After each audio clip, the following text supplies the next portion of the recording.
Today I'll teach you how to make a high-fiber almond bread. All you'll need is a mahogany hand mill and precisely 472 almonds, which we will be milking with this syringe. For a high-fiber, tasty breakfast that's actually simple, try new Kellogg's or brand granola.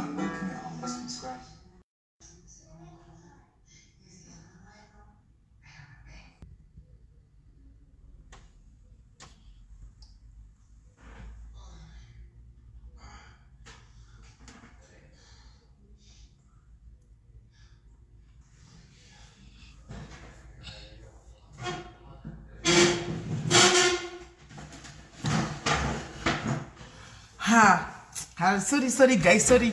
Vanga play a music yao, play a music yao. Sorry guys, sorry. Vanga play a music, vaka connecta. Iwa inifoni yangu ndandaisa hapa. Wana kusauti phone yangu kutufunga yangu live. Yangu ya live. Because three supposed kutangana 3. Saka ndiko noti ndukuto vadzinga kuti inde munotambira uko.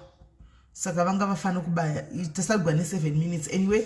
Kana guest achinga 7 minutes to mira 7 minutes. Maskora seiko makadiko madiaries ninjani salibonani dumela machera napudhi chiti muri seiko madiaries.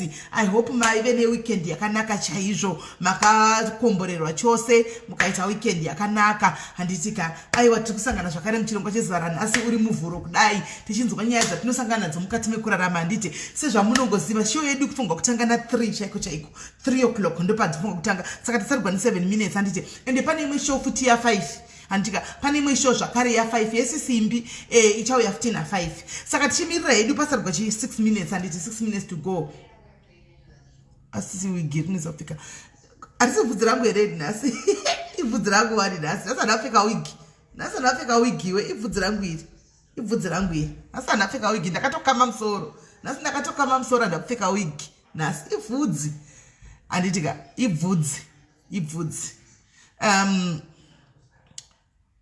Betlina no asi Betlina Mary Ndoro hanzi don't talk about mafuta ne t-shirt. Why not? Why shouldn't we talk about it?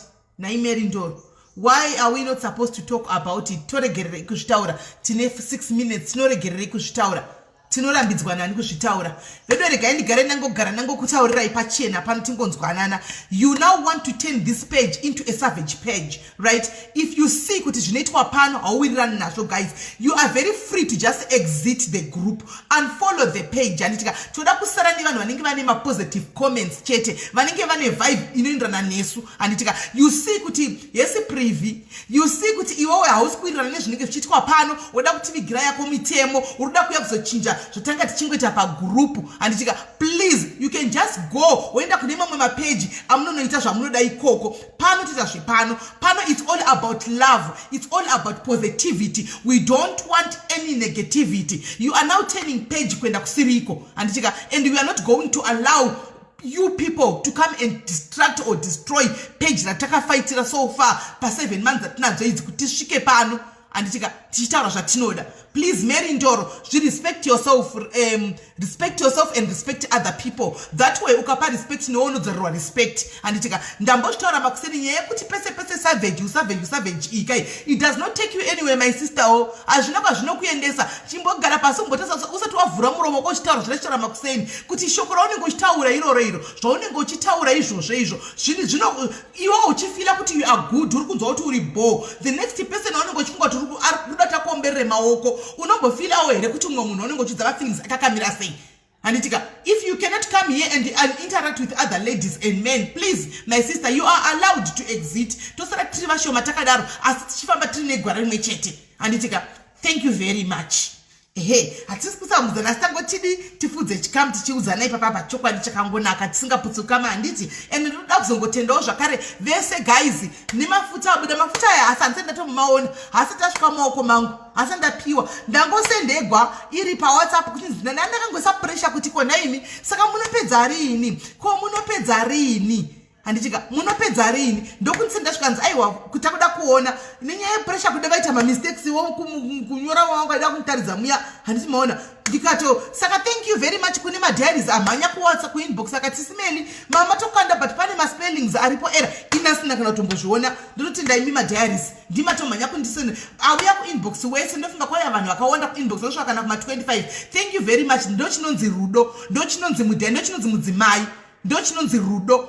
We are busy preaching love. We are busy fighting so that we come together as people, as one nation, as one country. Antika. So maita yenyu mamanya hamuna kwenda kunokwenya negweseri kuti meiwi munai andisiri ndanyora andisiri ndiri kuprinta andisiri ndiri kugadzira mafuta ini changu takangobhadhara mari ndikati kana zvaita right vondisvitsa iko kukambani ikokoko ndokwavaita mistake dzavo ndokungofona kuti aiwa makanganisa ndatotika ndikati vedu wee matondikanganisira apa mamanyora pamati vherera hameno vakanyora kuti kudei hameno pamwe mukanyora kuti shooting kuda ninda kumanisai muchindiregera zvokuti izvozvi right now toti maiwe busy taabusy kutanga kuti one kugadzira ndikati aiwa isi mhosva yangu ndimi maita mistake handichika saka motongovati henyu muchigadzira ndozoda kutenda zvakare nesapoti yandapuwa kumadiaries handichika aiwa anyway mufunge so far ndofunga tine 350 mafuta sold out asati abatika asati atombovepo sold out that means mangwana makuseni kutomukira zvakare kuenda kunotukuti vagadzire zvemamwe vabike zvemamwe tichingo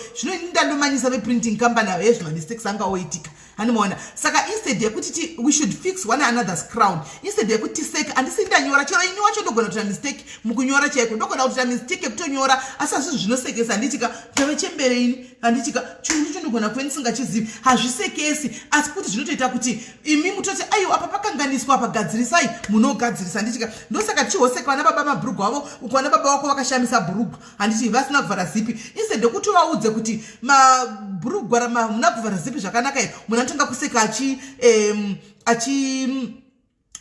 achinongedza bhurugwa rababa kuti honai baba waka chinhu chavo hachina kuvharigwa mubhurugwa nokuti takaisepi tsika takaisepi unhu takaisepi that love yekutsiurana takaisepi that love yekutsiurana murudo totoseka munhu achifamba murodhi mu dress rese rakwinyika abereka mwana wokwinya nedress osara panze achifamba asingazvioni asingazvioni dress rose rakwinyika raenda kumusoro wogumai mwana instead yekuti tiamba amai mabereka mwana nerogwe unonika chikufamba kuti umwe anotomhanya kutotora foni kutoti meiwi juicy kwakutotora mavidhiyo kutotora vidhiyo mai vakutofamba vasitoboziva kuti dress rese raenda kumusoroku ndozvata kugona nhasi mazuva ano isi mazimba muti nyika yacho inonaka sei korona inonaka sei ko iko isusu mazimbabwe tichabatana muda kuti mwari vatigadzirire zimbabwe tichidza kuzvigadzirisa isi pachedu isi pachedu tichidza kuzvigadzirisa toda kugadzirisigwa nyika imika imi mazimbabwe itsai mushe imi shuwa munhu ari kunyora musivimpu vanhu vanenge vari bhizi kutora pana kuti mwajambira nosevha munhu vanhu vari bhizi kutora mavidhiyo kuti onai munhu achitofa asi munhu anosvimba aripo aiwa kavediwe ngatiite izvo kuti let's fix one another's crown mamistakes ari panowanikwa ine handisiri ndakaprinta ndina printing machine handitorira zvokuita zvose izvozvo aya mazimeshini anodiwa aya kambani ndo yaita mistake ikokoko ndokwatangodza because kuda ndi pressure yangu yekungoti naimi komoti zvondakupaiwo 2 weeks ago naimi kuda nekuitawo mistake zvino yezvandikostira ndandodosekwa ndaseka munoziva ndaseka fani ndikati vamaziva ndatona najuli watoita chikomedi chake achitoti hamunyari shuwa vanhu munga ndasinambozviona indasinambozviona ini ndatozi madiaries atoya kuinbox akandiudza asi anyway ndinokutendai madiaries ese auya spelling yakanganiswa kunyora instead yekuti ati soothing ati shooting handitika pekuti aloe vera yacho yanzi kudii aisa veri ameno tanyora like vakanganisa sei kokoko I don't know kuti vakanganisa sei ndazongotanzwawo nemadiaries kesimeli paita achi problem apa saka ndabvanamanya kufuna ndikati naiwe honai magadzirisika makanganisa gadzirisai asi aiwa inini pachigadzira mandingawe ini ndandiri bhizi kugwa negaba rangu ndandichizora ndichiti mutanga waona pagaba rako guys moziva chando papaya pano ndakatombonzwa chiti simeli ndaita black ndatsva nechando hanimukona but handisisina hanimurikona handisisina ndo zvanachingoshandisa ndoena nichingoshandisa hanimuona nichingoshandisa saka ini kwandiri hangu akandishandira because that is alogvera chaichaiyo saka vanenge vane gavakava vaya vari kurimawo gavakava please ndibateiwo ndora tiri kushandisa iro riya saka tikutotenga iro gavakava riya handichika togadzirisa kuti kuti gatotenga gavakava riya topayo vacho vari kugadzira vogadzira handitika pane esneu ehoshwa handitika ehoshwa vane maproducts acho ambinotaura zviro zvine zvinoti dhure asi handitika saka ndozvateichida kuti iwoyo uyo anonzi abiotopi akudza kuti live newe abitopi akudza kuti live ndeye mafuta ndezvei ndiani vanhu vakadai so ava ndo vatichapota tichibloka panapa titovadi vanhu vakadai because ndo negativity atiri kutaura ndo yanatiri kutaura hanzi I'm manufacturing in my kitchen aiwa hansati ndave nemamishini acho asi kuti dai kuchinzizvo ndaizokwanisa kuoneswa kutaridzwa recipe yacho ndaigona kuzongobika mukitchen mangu zvino recipe havakupi recipe kutengesa recipe hazviiti saka vaangazokupi asi dai kuchinzi izvo handine maingredients handine recipe ndaikanga kundingadhurigwa mari naimiye kunobhadhara vanhu ichizati ndogona kubika mukitchen izati stofu yacho ndinayo saka gavakava iri tikutorida gavakava tikutorida vanoziva kuti mune gavakava please aloe vera yacho tikutoridawo please tikutoritsvaga handitika tikutoritsvaga right guys so indatosiya kwaibvisa ivo makati kwaingabvise post ndobvisirei post kuti ndindakanyora ndimbobvisi ndotosiya iripo post kusvikira yazouya imwe vanhu vari kungobhadhara mhene ikoko imuchingotaura kokumbofarirawo kumbondifarirawo kuti aiwa chokwadi vaitawo vari kuzama imi kaimi musadaro guys musadaro handitika tinenge tichingofara panapa tida kungofara right regai tione tipinde munyaya yedu yezuva ranhasi tifambe nebhora zvatafambira pano atomira kola right nyaya yatinai tatichingofambisa hedu tatichingofambisa time tichimirira sezvo takati 7 minutes earlier handika tasachingotaura zvedu but anyway guest yedu yavepo pano yauya guest guys nyaya iri kunetsa ndei kudai so guest ari kuuya ari kutaura nyaya yake ega handitika achitaura nyaya yake achitaura zvaari kusangana nazvo kati mupenyu wake so vana judge Judy vaya please handitika vana imbomirai vana judge Judy chimbomirai kujaji amuna nenyaya yake handitika please ndaona pandatoisa posti makuseni yenyaya yake kune judge Judy umwe anga achida kuti kwanzi unoya nenyaya pano ukazodai vana vatete vako vakazodai veduway mazuvano hakuchisina vana vatete handitika inini ndotofila comfortable kutaura ndotone vanhu vangu vandotaurawo navapa handitika ukuti ndototaura nevanhu vangu ndototi vedu ndine dambudziko kadai ndoita sei because vanotete vangu kuti ndinovaudza handitika kuti ndinovataurira aibude hazviite because ndinoswera ndaitwa ndinoswera ndaitwa pati kumusha kwedu handitimaona ndinoswera ndatokanganisigwa handitimaona saka notofila kuti kutaura nemunhu wasingazivi haakujaji handimaona haakujaje haakutoreri saidi anongokudza sezvazviri handitimaona anongokutaurira sezvazviri handitimazviona chete saka munhu anenge angachitanzi guys hatisi nyaya yatotaura haisei mafuta imatangoitaura yatopera iyo guys yatopera kudhara itachingopfudza takamirira maminitsi edu tave panyaya yedu chaiche yezuva ranhasi handitika saka munhu anenge achida kutaura nyaya yake regai munhu ataure nyaya yake anoda kuwana rubatsiro kwamuri moreover hamumuzivi munhu uyu anenge auya ari sahaidi handitika please saka tokumbirawo kuti tikwanise kufambidzana pamwe chete munhu adi hanzi nhasi light rakawanda I think so mirai ndione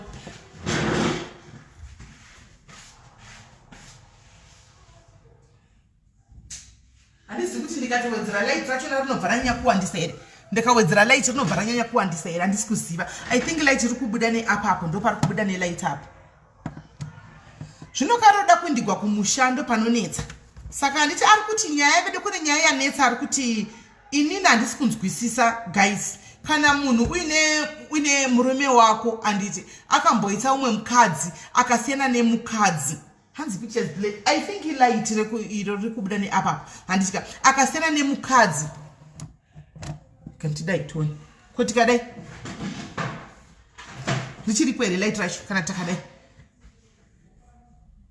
zvikanzi asiyana nemukadzi iye anenge achitaura neex-wife yake handika zvakanaka ex-wife inenge ichitotonga mumba mangu asi ini ndikati nditaurewo handika neex-husband yangu yekumasure murume hazvimitiri mumba munoita hondo handika saka hanzi pari fair here anoda kuziva kuti saka ndingapagadzirisawo sei how best can we do it because hanzi kune kuchitonzi izvo thanks my pondo hanzi kune kuchitonzi izvo mukadzi anenge achiti iwa haundiudziri zvokutaura kana kuti nguva yekutaura nababa kana even akafona konzi handisi kuda kutaura newe kuda kutaura nababa vemwana handi ini ndikazvitawo the same kumurume hanzi inoita inoita hondo kumba uku saka ndo patoda kuti tizive kuti pari fewo here ipapapa kola ndo pari kuya nenyaya yakanziwedzera light pakamera aina ndizitowedzoka papini ndiwe muda kundina ndizvizive ini kutowedzoka papede ndiseke henyu kumastreet zvelight handizvizivi regai tifonere kola yedu tinzwe kuti nyaya yake yakamira sei.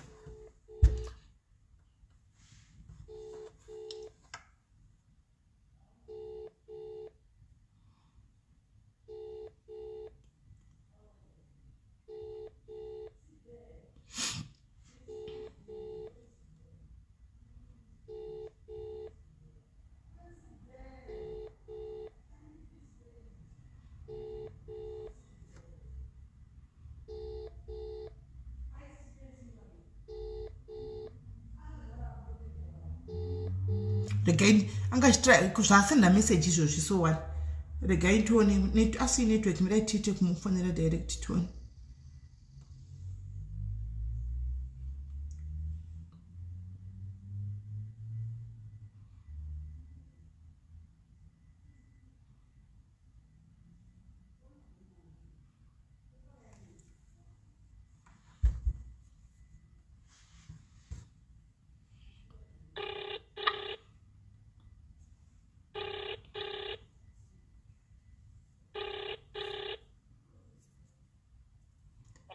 Takumirira kuWhatsApp asi ndofunga iri kunonoka kudeliver mamessage phone yako manje handisi kuziva network yako iri boyere.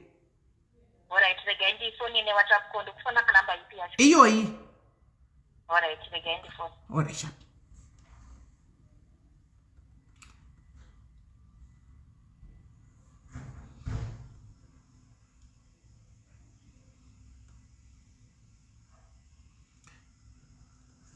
Right, regai timirire kola wedu afone tinyatsonzwa. Thank you guys, thank you guys, thank you guys, thank you guys, thank you. Hanzi emotional abuse, I don't know tichanzwa nemi kuti emotional abuse here kana kuti zvine chiringe chitika handisi guys chanando zvitaurira uchimafuta ndatokudistractai indani chitoseka hangu imi makutokweshana mucomment section umu wow musadaro guys tiri kuda kuita zvetopic yatauya nayo nhasi zvemafuta izvo topfuura chimbosiyai zvakadaro imi chibhora mberi zvinongozi musakanga moti kana voseka musakanga mokuchindai mosapota mapedza kuseka chindai motenga ndo spirit yatiri kuda maseka handiti spelling dzanyogwa uko chindai motenga obva vauya vachisapota mugara maisa maorder futi mamwe achigadzigwa futi handiti maona achigadzigwa mamwe muchiseka muchitenga kuti zvinyatsokufaya handiti ndokuchinonzi empowering women empowering one another ichocho handimona kwete ngoseka muriga kutenga kana maseka motengawo gaitimirire kola afoni tinzokuti kola zviri kufamba sei message yangu yanga isina nyatsokufamba kusvika iri kunonoka kusvika kufoni yake.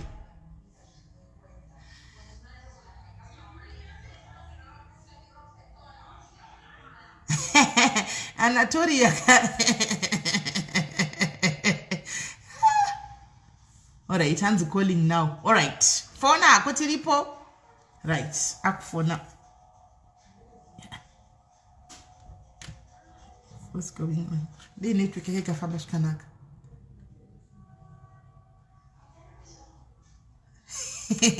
Anzi ndombo kurembere nemkike. Sindichauya undione. Call hello. Taskira sira sei Vuyiswa nasi ndiwo unonzi Vuyiswa iwe. Alright. Zita rakona nasi aiwa nasi takupa stari kuti Vuyiswa tati tikuprotecta unongoziva kuti social media satani ndopa akauya akatitende unosikira watenderedzwa mamai musoro watenderedzwa ukapinda machira nebhutsu nasi nana Mary Ndoro saka unongoti ndivuyiswa kuti wanasazive kuti ndiwani protectana kwakanaka handiti kuti tisaputsewo tisazoputse marriage yako right munin'ina Vuyiswa uri sei yako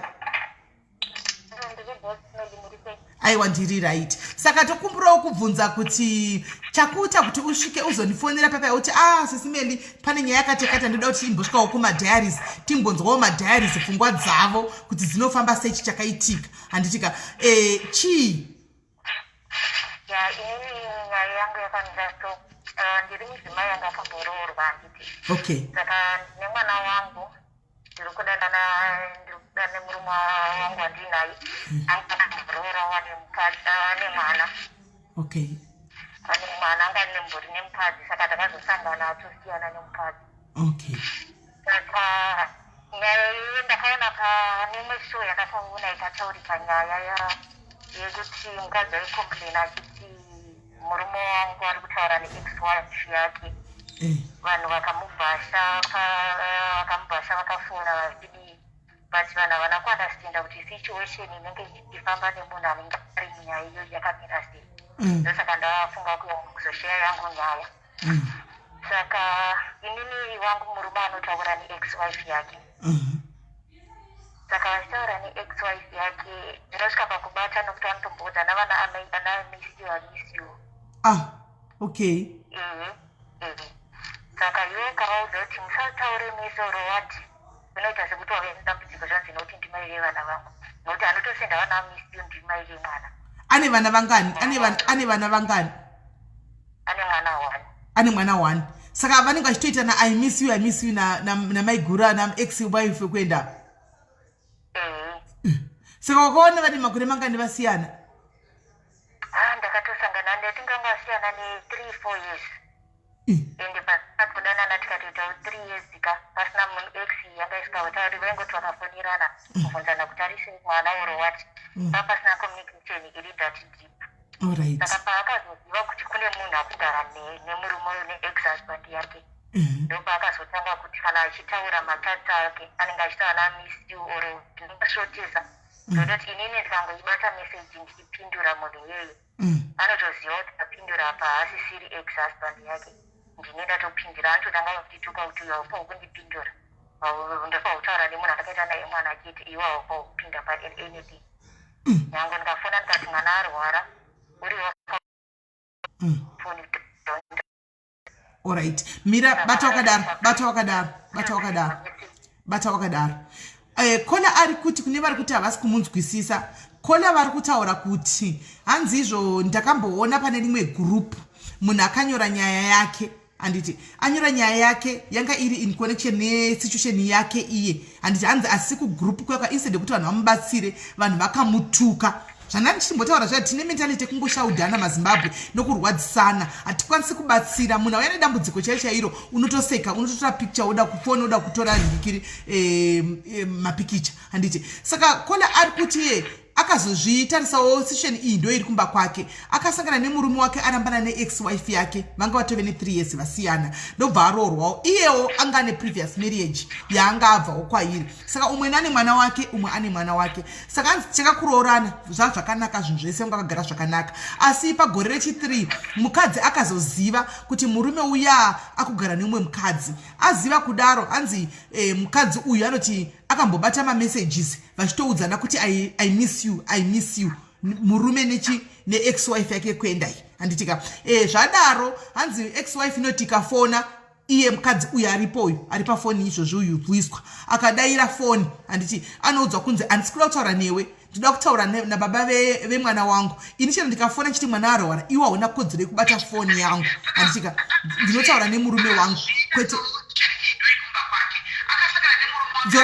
foni yako dzora Vuyiswa vhara foni imwe saka ari kuudza murume mukadzi anomudza kuti chero ndakafona anytime iwe hauna kodzero yekubata foni handiti ndechida kutaura nachina baba vemwana wangu kwete iwewe ndopatasvika endera hako mberi Vuyiswa.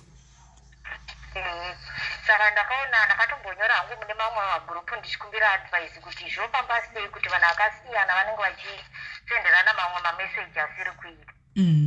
Saka vamwe vadzikadzi vakanditi hatina basa kuti munhu ataure neex-wife yake. It's okay but nekuti havasi musituation iyoyo vanofunga kuti easy kuti munhu anenge achingoti hazvina basa but zvinenge zvine basa nokuti kana mukadzi uyo achadza kundi accepta kuti ndiripo achingondituka ufuchi ndakatosvika vasiyana 3 years vasiyana kuno nemurume wangu tine 6 years tiri tese. Sa iwewe paunenge uchitaura naex baba vemwana wako murume anoti kudii?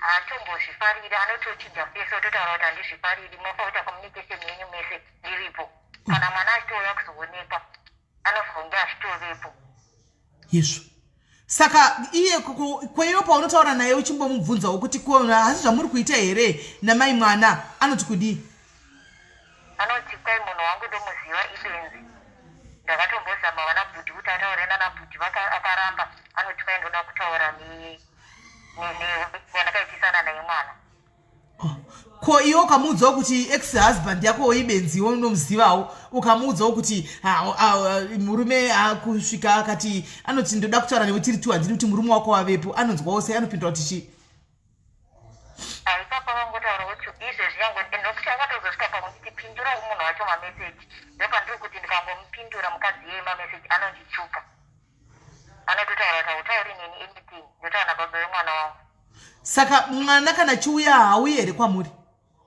asati akatombouya tiri kunoku mukadzi uya ari kuzimbabwe saka murume ndianoda kuzimbabwe asati atomboenda asati akatomboona mwana tinongotumira zvinhu tiri kunoku saka kana aizosvika nguva yekuti mwana anofanira kuti auye kuzoona baba vake sezvo pane 3 years kana 4 years ameno vaenda vasina mboonana zvichafamba sei makambodiscasa here kuti pachaitwa sei ipapo because obviously amai ava kana vachiti handisi kuda kuti iwo upindure foni yemurume nedata nemurume vangazobvuma here kuti vatumire mwana pasina kwauri iwewe kana kuti murume ndiye anenge ozofanirwa kuinda ikoko handifungi nokuti munhu uyo ari kutoramba kusangana nevanhu pakati kuti tisangane pakati haadi anoda kuti titeedzere zvaari kuda iye kana akati handifaniri kutaura naye nenondofa ungoti okay its okay akati dhisi ndofa ungoti ndofa ungamba rakanyarara ndibvoisi rangu hatifaniri kunzwika kana vachikomuniketa vari 2 murume andoti nyarara kana vachitaura vari 2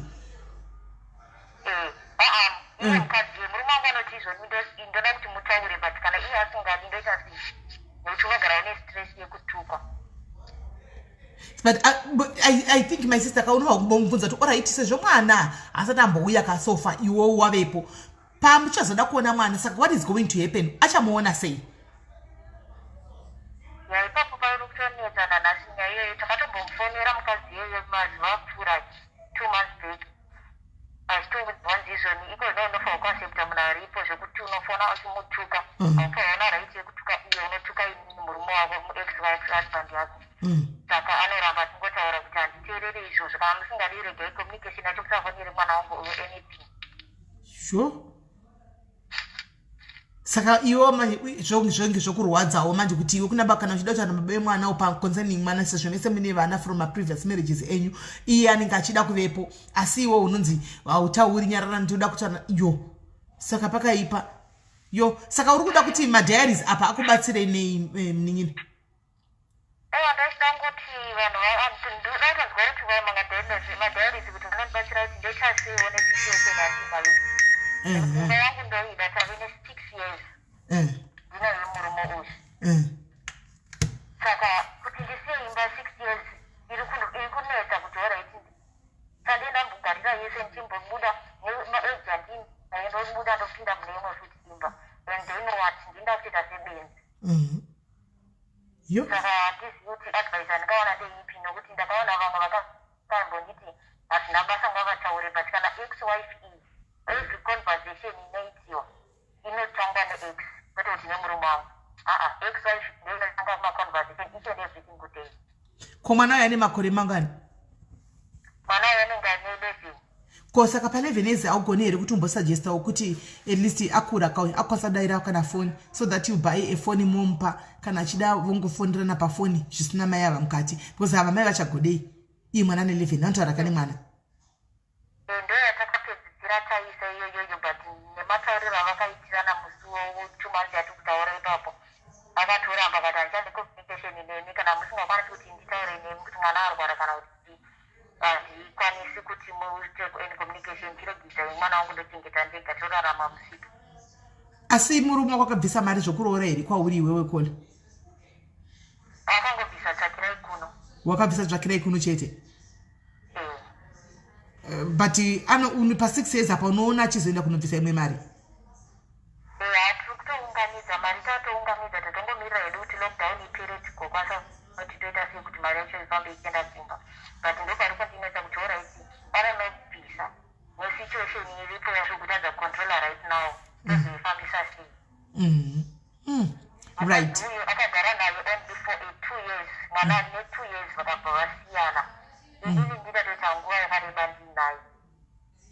it. Saka kana mukadzi akadza kuti accept panozofamba sei pamberi apo. Saka hama dzacho dzinomuziva dzinokuziva irewe. Hama dzacho dzinondiziva. Alright. Rekati iwe ramba uri paline papo rekati vhurire line kuma diaries acho tinzo kuti vanopawo advice kuti kudi. Anditi right.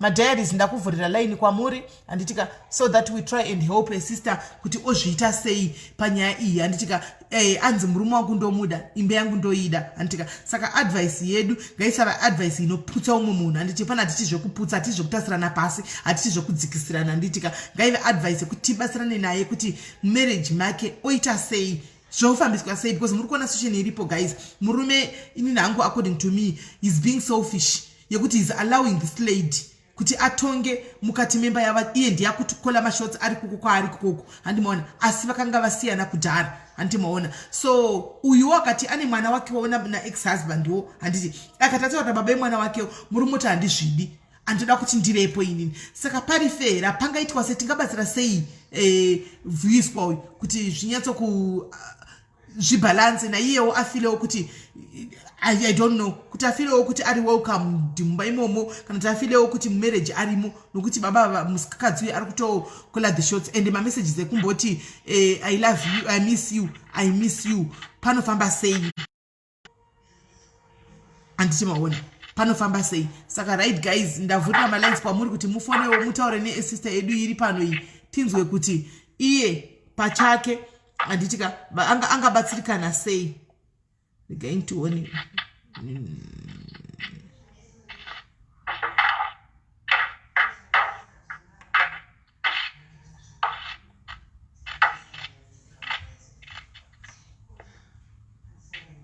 right guys vanogona kufona indi utsvaga nhamba dzefoni ino kola hello taswera maskera sei kola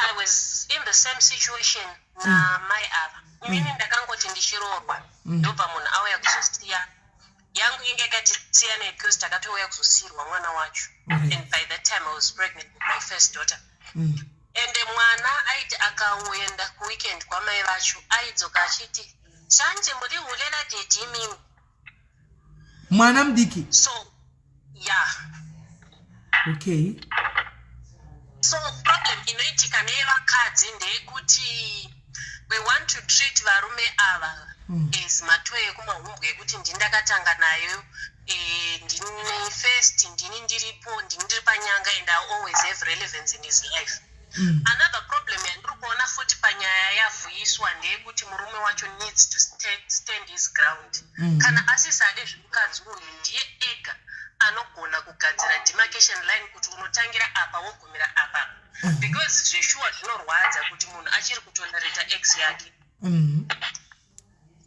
right now I'm a single mother takarambana nababa vevana but when I want to communicate takagadzira an alternative yekuti takamhenge tichinetsana na current wife achiti mutaurire nemurume wangu but tikaona kuti zvinonetsa so we have a go between us kana inini ndichida something I go through his sisters his brothers then they convey the message kuti mainingi vari kuda chakati and how do we best do we deal with it so kazhinji varume vacho ndo vanofanira kusteta mademarcation lines kuti unotangira apa ugumira apa because zveshuwa vamwe vakadzi vanotozoona kuti kuEgpt kweyo kwatakabvaga kuri right and vanenge vakuda kudzoka and varumewo kazhinji kachona vane problem yekuti even vakarambana masingle mothers mazhinji mukatovabvunza izvozvo varume vakarambana navo they will keep on coming ukatatoita benzi ndopamunoona paipe pekuti munhu atorambana nemurume munane nhumbu kuti ndeya baba ningi vakaenda because they will keep coming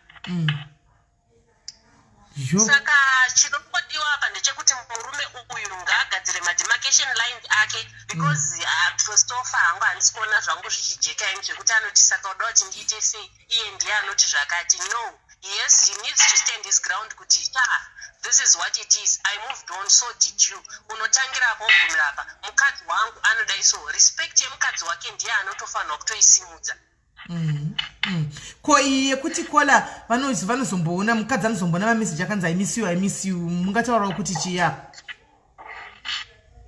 sisi ndeli I miss you hamboramba achiuya pasina reciprocal response munhu kana achiti I miss you ari kuona kuti ari kugamuchirwa nema I miss you iwayo ini mani ngambokwanisa kusemudza muromo wekuti I miss you kuna ex wangu tambotangira papi tichitaura nyaya dzekuti ndimuti I miss you kwete iye agozvigamuchira sei iye ari ex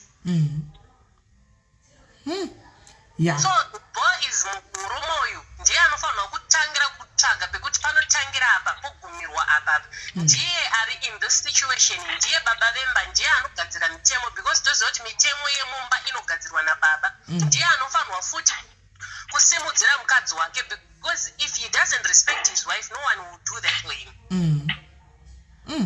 Right.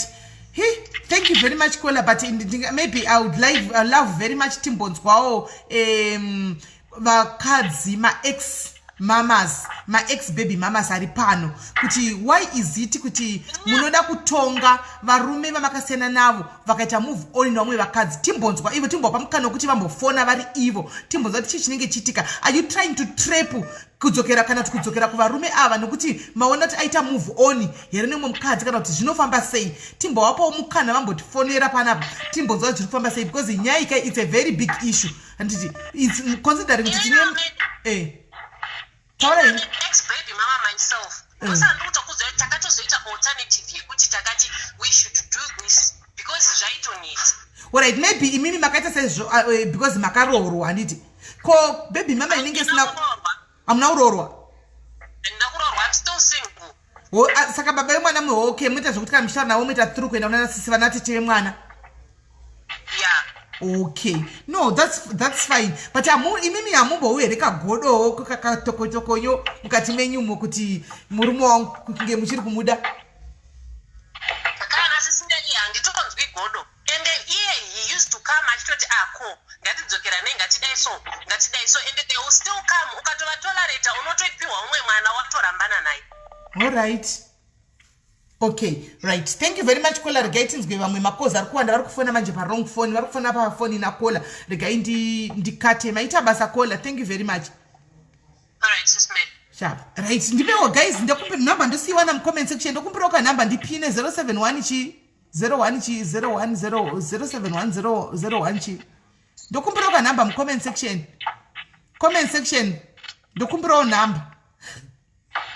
Comment section dokumbirawo number because tinenge tokumbirawo number comment section ndipine number kuna vamwe rudayo number because vanhu vakufona pa number dzisiridzo ndoya ndiri kutsvaga maijokoniya hold on ndoya ndiri kutsvaga handizive nemusoro aiwe ndachembera ndichatozvizivi zvimwe zvinhu zvese zvamunenge muda kutondimanikiza kuti ndiita handitozvizivi siyanai neni vedu ndipewo number mucomment section ndokumbirawo number mucomment section ndondoziva number yangu yefoni iyo ina handitoizivi number yefoni ndoudzwa necomment section imomo ndo vanotoziva nhamba vidwe ndipewo ka number mucomment section ndipewo ka number mucomment section kola hello ndiri right muri sei ndikutsvaga number ko ndipewo ka number ndipewo yauya ndandotovhunza kuti ndipewo number ipamafoni saka yauya regai ndipine ndapina right chienderei nyumberi all right ini ndauyo ndakamirirwo x tiriwo ma-exes patiri pano varume wedu watakasiyana umwe wakatororawo ini ndoda chekutanga toda kuwirirana nakola vabva apa kola watopedza masports because chekutanga is boundaries murume wake uyo it's up to him ndi anofanira kuseta maboundaries iye ane kakutoentertaina kaari kutoita kamwe kadziri right plus mukadzi uyo futi haatorina kana respect handiti but inini in my own situation ini zvandakatota zvinotodhipenda nekuti makarambana sei isu maitira atakazviita takarambana ende kurambana kwatakaita SIS MELLY it was a situation yekuti ini ndandisake singatokwanise kudzokera you know pane zvakaitika wandi long story but pane zvakaitikawo asi chatakatora chakatokosha pakati pedu taiwirirana taiva neushamwari because takaenda kuchikoro tese muri kuona ndiri kuti mwanenge ari musenior mwanenge ari whatever but takasangana way after chikoro but zvandinoda kutaura ndezvekuti pane friendship yanga iripo yekuchikoro then pakaza tokudanana but takatoona kutoti hazvitoiti you know but pane mwana iye akatosvikawo pakuroora and then because pane mwana anga ari ikoko because pane mwana we have to cooperate taitofana kutokama up with something chekutoti tione kuti tichachengeta vana sei because vana ndo vakakosha but inini what I did on my part as the ex anditi handina kuda kuuya ndichivhundutsira kwemukadzi kuti inini ndiri kutonga zviri kuitwa namai avo ari kutokanisa because at the end of the day inini if anything chinotokonzera mwana ndinofonera mukadzi wacho I don't have any business yekutaura naex zvinoenda kuresteri kana zvito zvekutoti vari kutonditiwo happy mothers day nekudii kana mahappy birthday zvichiperera ipapo saka boundaries are very important munhu ngaasete maboundaries and kana kona baba vasikatosete maboundaries zvichamunetsa because zvinonetsa wrong number ere okay kola ndokupiroka nhamba dzamafoni edzo dzinoti chi 071 chi 01 chi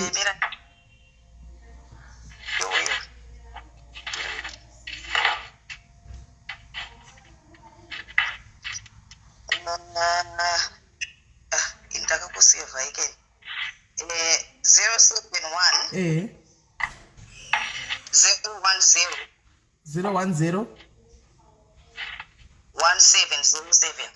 1707 right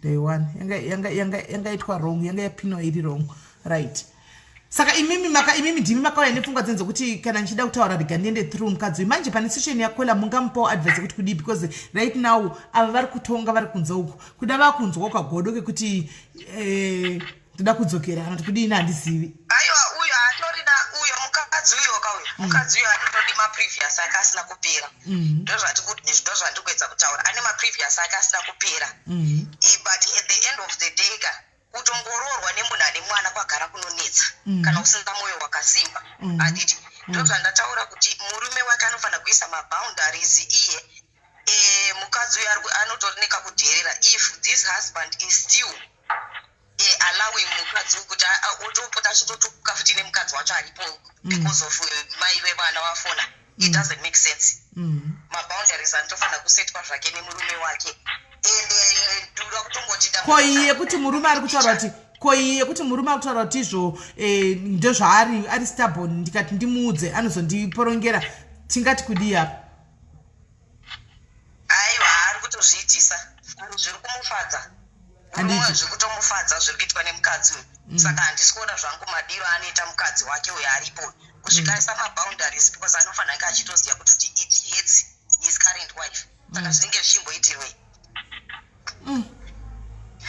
zvinenge zvichimboitirwei because nangu I understand masituations sisimeli it doesn't mean kuti vanhu ini panondipa inyaya inonyanyisa kundibata ndeyekuti vana because most children right it's like hold on caller it's like pane vakadzi vakawanda vari kushungurudzika but vangu vasingazivi kuti vozvitaura kupi now this is what is happening now caller pane munhu aisa statement aisa comment panapa handitika and sisimeli I also need help inini murume naex wake vakapedza mari yatanga takaseva ex aitoti akafona kadhiroshaikwa mumba I realized it later mari yapera ari kutodawo help kola ushu saka kola can you please call tokupai nguva yekuti mufone imimi kana kola ava varipo vachinge vadonha handitika makoza achakuwandisa kana kola varipo vachinge vadonha mobva mafona imimi tinzwe toona because nyaya yenyu it's more similar inyaya yekunetsana nemaex mababy mamas aya tinzwe kuti how best can we help you zvakare tingoibatanidza tinzwe kuti how best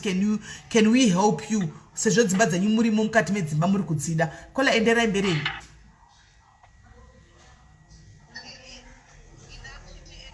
munoziva kuti pachinondinetsa panyaya dzakadai so chimwe chinokanganikwa nevanhu kuti vana children are the ones that end up suffering so much ende vanhu vanongofunga kuti because vanhu vakaita vana vese vakarambana they have to be enemies aiwa ipapo I disagree very much because inini hangu setup yangu handida hangu kuti nditaure zvangu zvavanhu ini setup yangu sisimeri inondiitira inini nemukadzi waex wangu mukadzi aripo zvinezvi aiwa tinotowirirana zvokuti because takatotaura tese kutoti inini nemunhu wangu iyena ex wangu nemukadzi wake kutoti the most important thing vanapa Saka isiso for as long as those children live, we are going to be in each other's life. It's either we do it the highway, the hard way, kana kuti totofambidzana mune zvakanaka.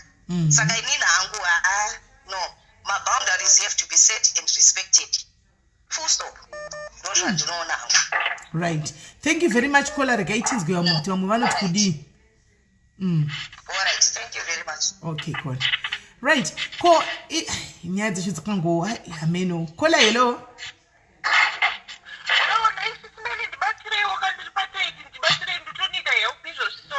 And hey.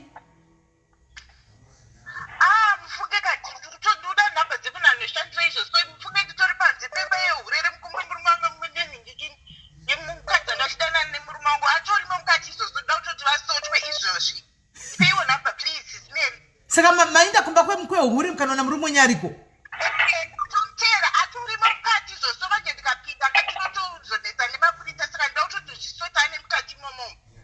Saka mrumo nyanga gara chingoni sane hure ire ne mkadzi uyere wa muri kuti hure.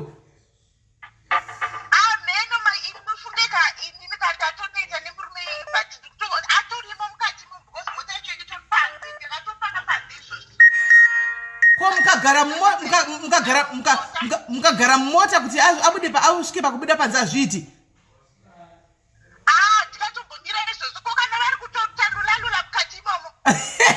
Saka muda kupinda kunodisturba lulalula here kola. Muda kupinda kunodisturba lulalula. Ma?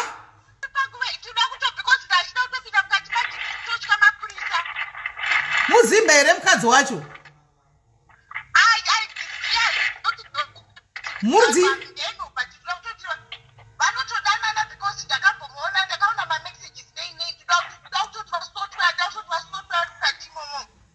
Anyway, comment section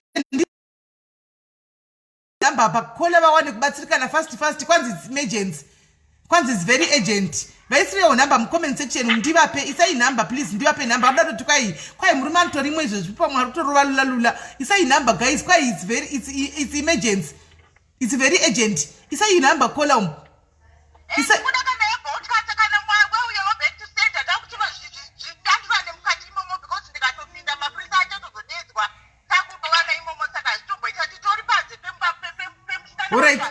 Alright, mira tipo a number, mira tipo quite ndokupira number chero za Bolt kata, chero zeve back sender. Quite ndipe number chop guys. Itai fast guys. Chop. Paruto pisapa itai chop guys. Atisikuda tu mwedo asungwe ne mapurisa apinda mukatumu. Ona vachidi. Ona vachita lulalula. Tipe number fast in comment section mu guys. Ane number kwa ikana za Bolt kata ndipe yo. Kana number za Bolt kata please. Kwa ndipe yi. Ane zengo chuku kwa ndipe yo. Kana number isa yi number mu comment section please. Isa yi number. Number ikudiwa fast please. Ane number za vanzi babaka na uti vanoshandira zviri fast. Kwanzi ndipe yo number kwa ipakato ipa izvo so muruba datorwa lulalula mukatumu. Mota itori panze. Iye akatogarira panze papa mota itori panze atovabata muhurero ratovanetsa hurero iroro maya ipaiwo muwenyu number guys ipaiwo mudiaries number nyorai number guys ndikurumidze kumupa emergency guys toda kutosota munhu emergency tipeiwo number apa akanokadho hazviiti nokuti mapurisa anozomubata mushure mekugavana rikufona ngambomira tine nyaya iri emergency vari kufona chimbomirai pane nyaya iri kuda number emergency tiri pa emergency pa ICU chimbomirai guys vari kufona chimbomirai mbijana muzofona kana kola vadona tudambobatsira kola handitika please tipewo number lilikankofu ndiceli number please celi number yaka Bolt card haunayo number yaka Bolt card please celi number ukola ufuni number now katesi so akatomira panze hanzi pane ari kuti anzi ndisendere location yekwauri tikubatsire ndiwe report zoona kuti tionesana ku +44 ikoko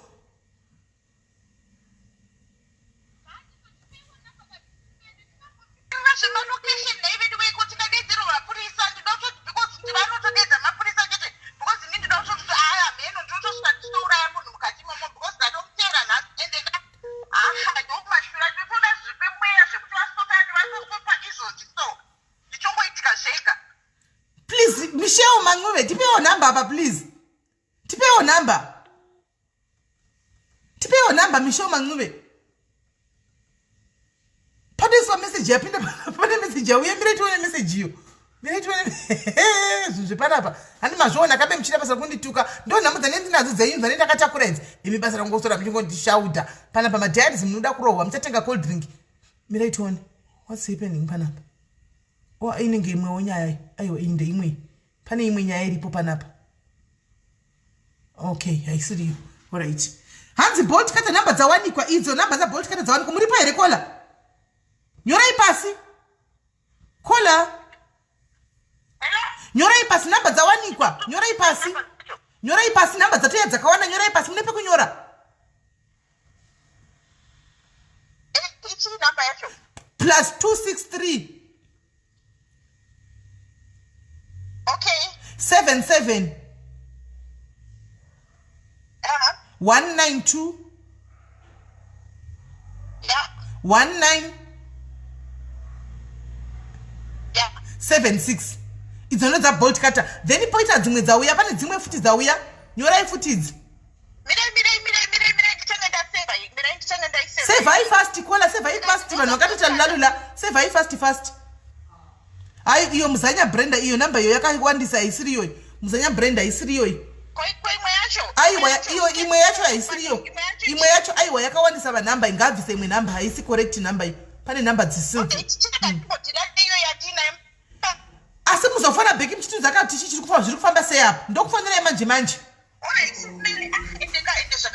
ende zvakaoma musakuzorova munhu kola oraiti musarove munhu asi tozomufonera tichinzwa kuti zviri kufamba sei handiti sikana midiweka munoseka nhamo serugare ndo dambudziko ramunoita imimi munotoseka mumwe munhu nhamo serugare hapana majoksi pana hapana majoksi apa hapana kana majoksi hapana majoksi guys munoseka nhamo serugare umwe munhu anenge achitotsva umwe munhu ari kutokona kugara ndimunona kuti nhamo tiri kutoseka iri tichitodika umwe munhu right now ari kutobhoira mukati umu anenge achitobhoira nhamo dzedu munhu nemunhu anenge ane nhamo dzakasiyana siyana tobva taoma hedu nekuseka handiti ngatisadaro yeweduwe hazvisekesi kola hello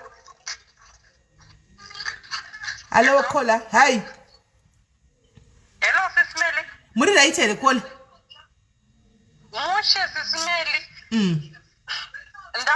Ndafuna ndichida kuti I agree na kola number makola esa ataura anyway. Ena ndachida ngoti ma situations akadai chanenge achida ndekuti vanhu they should talk before they ndaudzikisa volume. Vanhu they should talk about these issues before they go into commitment. Especially kana vanhu muchibva kuma previous marriages. You have to sit down and discuss about how are we going to move forward. Kuti how are we going to deal nema exes edu. Izvo zvekuti hanzi zvoni uyu nikirikini uyu ex uyu murume ari kutaura zvekuti hanzi ex anofanira kuramba aripo hanzi handisi kuzondomuita sei because anotaura zvakawanda. That man, they were supposed to talk about that before they even decide to be in a committed relationship. How are we going to do my exes? Because it is very sensitive near my ex. Once my ex starts interfering, it becomes difficult. It creates more problems. So they were supposed to talk about that. People, they should learn. But whenever they want to get themselves involved in such kind of setups, they have to sit down and talk about these things. More for out. Will I be comfortable with this plan going forward? If you are not, but kola nira ndimbobvunzai. Do you know with the selfishness in evarume the selfishness in evanhurume handitika you can sit down in us Vuyiswa dzima phone yako Vuyiswa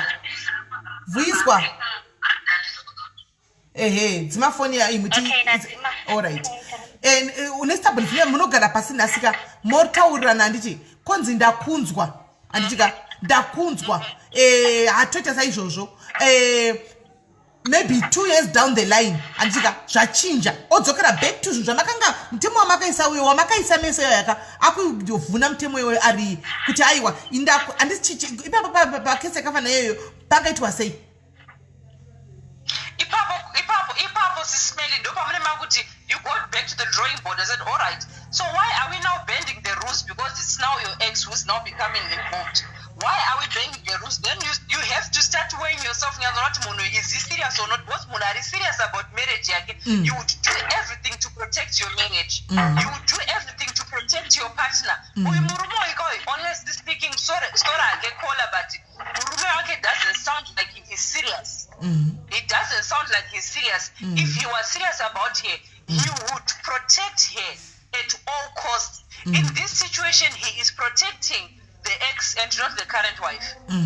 Right. And then manzo pana kola wafona pana pakataranzi mwana aiti akaenda ku holiday kwa mai vake kana chi mwana akauya ku holiday anza ninga chiti mama wakati mimi mutondi hulela date mimi andiwana mwana yaninga chichinzwepi aninga chichinzwa kuna ex anditika kuna mai ava aninga chichinzwa kuna mai ava chitaura kuti upi mukadzi anogara na date wako na date mwana wangu ihure anditika mwana anoteerera kaanobata izvozvo oya ozvitaura mumba anditika vana ava vanokura nazvo anditi vakura nazvo ndipo baba munozopinza mashoko ekuti anozopinzwa vanhu mashoko ekunzi anzi vana step mother they are evil anditika because iye step mother uyu ndimunhu wenyama ndimai anditika achinzwa mwana achiuya achitaurirwa anditika chizonzi kana ti let's say chakura chinzwa izvozvo chitaura zvinhu zvakadaro pachinozosvika kuma 10 years ago chinhu chakutokuudza feya kumeso kwako anditika iwe sa step mother kuti makanzi muri hure andiwana kana makanzi muri muroyi mimi ungadi iwe pakadaro how best can you deal with that nyaya iri kwese ngationgorere guys, let's not take sides. Yes, SIS MELLY, when it comes to my issues mwana is coming back with such kind of statements mumba, it's going to determine baba as the head of the house, how is he going to handle mashoko awuyane mwana. This is when families now needs to sit down and talk about these are the repercussions. Right, hold on, caller. I hear where you're going. Inini ndirikumira right now. Tudangomira tiri pa fair anditika. Poita case kafa nayo anditwa this is where now the family comes in and you summon the family. What the family anditika. And then this ex-wife charity, right? Kana mashot kwa neni anditika mwanangu achafa akadzoka ipapo. And now everybody munosaninga kuziva kuti ari munhu wese anenge kutoziva kuti kana vakada kuporonga anditika uya atoganza hana she's got nothing to lose because asisipo kuti kana vakada kana mamchitondibvunza zvisina nebasa rese anditika hamuchamuoni zvakare saka vodii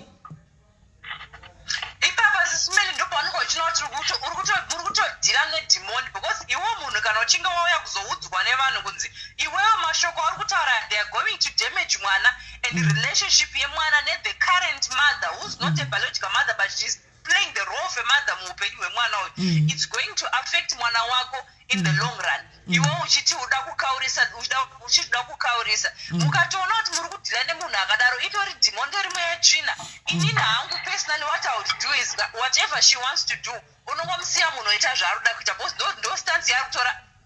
We have to move from this whole situation yekuti vanhu we want to use vana against my exes edu because wauya ukakorektwa behavior yako wakutanga kuchiti saka mwana hamuchamuona. No. People we need to separate issues. Our bitterness, kana une bitterness nenyaya ex wako bvisai muvana bitterness wenyu musashandise vana in between.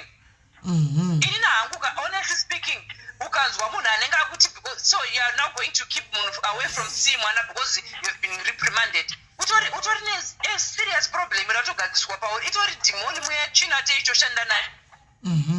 All right. Vanzila maijokonia vangu vati ndoda kupinda unofunga kuti vari kushaya mukana. All right, maijokonia handisina namba dzako deni nganaenda kufonera next year apa naudona caller ubva wapinda. Zvino handisi kuziva namba dzako right. Rega tikupe mukana. All right. Thank you very much caller. Thank you nekuya kwamaita muchidaro. Vana baba vacho koimbofona ikanaye. Ana baba imimi muda kundudza kuti hurume hwose huzere panapa hwose hurume huri apa mose imi hamuna ma-ex imi musoda kutinyepera imi. Ana Brian how are you handling it? Muri kuzvifambisa sei? Zviri kufamba sei? Iyi namba mira ndinoda kupa maijokonia chance. I want to give maijokonia chance to call. Saka ina handisi kuziva namba dzavo. What I know is E+44. But handisi kuziva kuti namba dzo dzakamira sei. Right? Maijokonia for 19th. Hello, SIS MELLY. Hello, yes. Yes, Kola. Ndinga kuchidona ndoda kutsendawo hangu pana madha vachangopedza kutaura ava. Because sometimes I felt like ari kuyuza mwana because sometimes anotosenda message saka haungabvunzirwa nani mwana wako kuti ari sei. Vakangonyarara uda kubvunzirwa nani mwana wako kuti ari sei. Iwe wobvunza kuti kana ndakatobvunza last week ndobvunza here each and every morning kuti mwana ari sei. Saka sometimes I feel like ari kuyuza futi mwana. Mwana akadona anotofonerwa nzi ngoni mwana adona. Mwana akadona everything. Nangu akangomarwa chaiko nefensi mwenzi mwana amarwa nefensi kana amarwa nechakati. Any small thing chinenge chaitika pamwana anotofonerwa nzi anenge achekwa nebhodhoro achitamba. Saka sometimes I feel like anenge ari kuyuza mwana but wogoita aseki. Saka kana afonera kuti achekwa nebhotoro iye ari kuZimbabwe saka kwai anoita sei unobhururuka kuenda kunobvisa bhotoro racho. Ndopatonedza kaipapo. Kazvakaoma. Alright, Kola iri bo just follow uri tevera uri mumacomments muchungoona zvako uri mumacomments. Alright, thanks so much. Alright, sharp. Right. Okay guys, hanzi chero mwana akati adona asvuka kwai kunotofuna uchinzi mwana wadona wasvuka.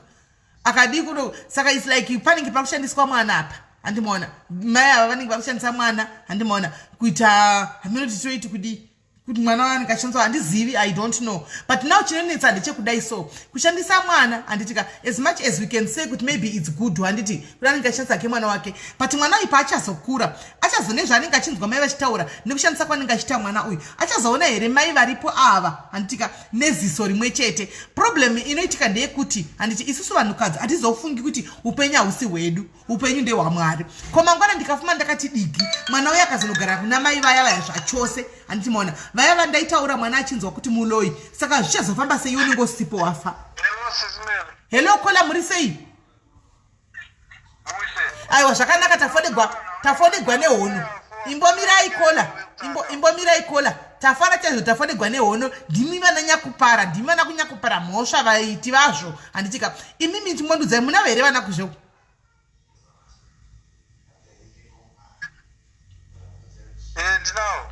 Okay, vangani?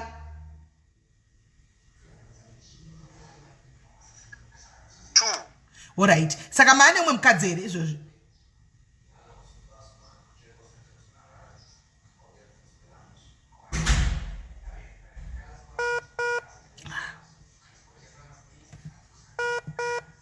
Hai wakakola ndo vatiri kuda network yoita seizvi.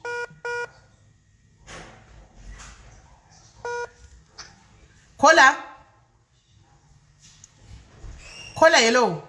Yes. Yes. Ndati saka mavene umwe mudzimai here kubva mavene umwe mudzimai here? Ndinaye. Alright, tiudzewo kwenyu muri kuzvifambisa sei?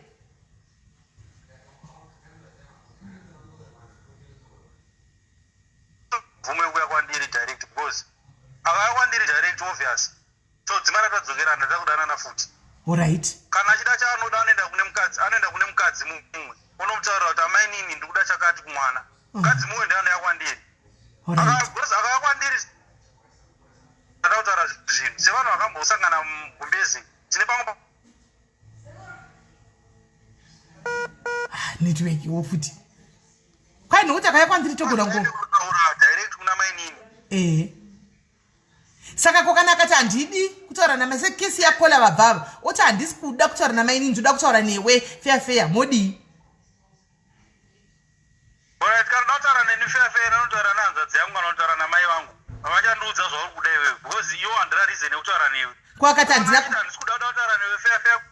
Kwakati handina kuita mwana nehanzvadzi yako kana kuti namai vako ndakaita newe. Munoona kuti problem inoitika SIS MELLY munhu kana achitamba achiinsista zvinhu zvakaita seizvozvo inayo yekuti iye anenge obvious hapana chimwe chinhu chaari kuda. Chinhu chaari kuda kungodira tsito mumukaka chete kuti imba isamirei because haana chimwe chinhu chaari kuda because hakuna chinhu chinonzi handidi kutaurwa nehanzvadzi yangu handidi kutaurwa namai vako handidi kutaurwa neuyu chichikonzena mwana chisingakonzene iye. Chinokonzena iye neni ndo chatinogona kutaura tiri tu chete asi chinokonzena mwana chinogona kutaurwa naanyone. Saka imimi ndozvo pamakaudza wenyu ex kuti ndozvinoitika ndozviri kuitika here? Network wofuti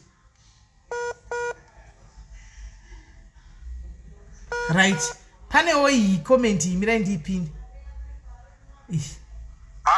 ndati saka zvamakainingirira zvamakawirirana kwenyu ndozviri kuitika here zvinoitika zvatakawira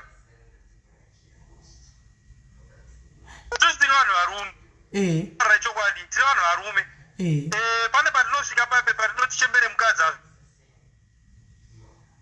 asei mazuva ano ari papi mazuva ano because anenge achinjawo saka ndada kutombomunzwa kuti pamwe zvachinja samwe handiri mazona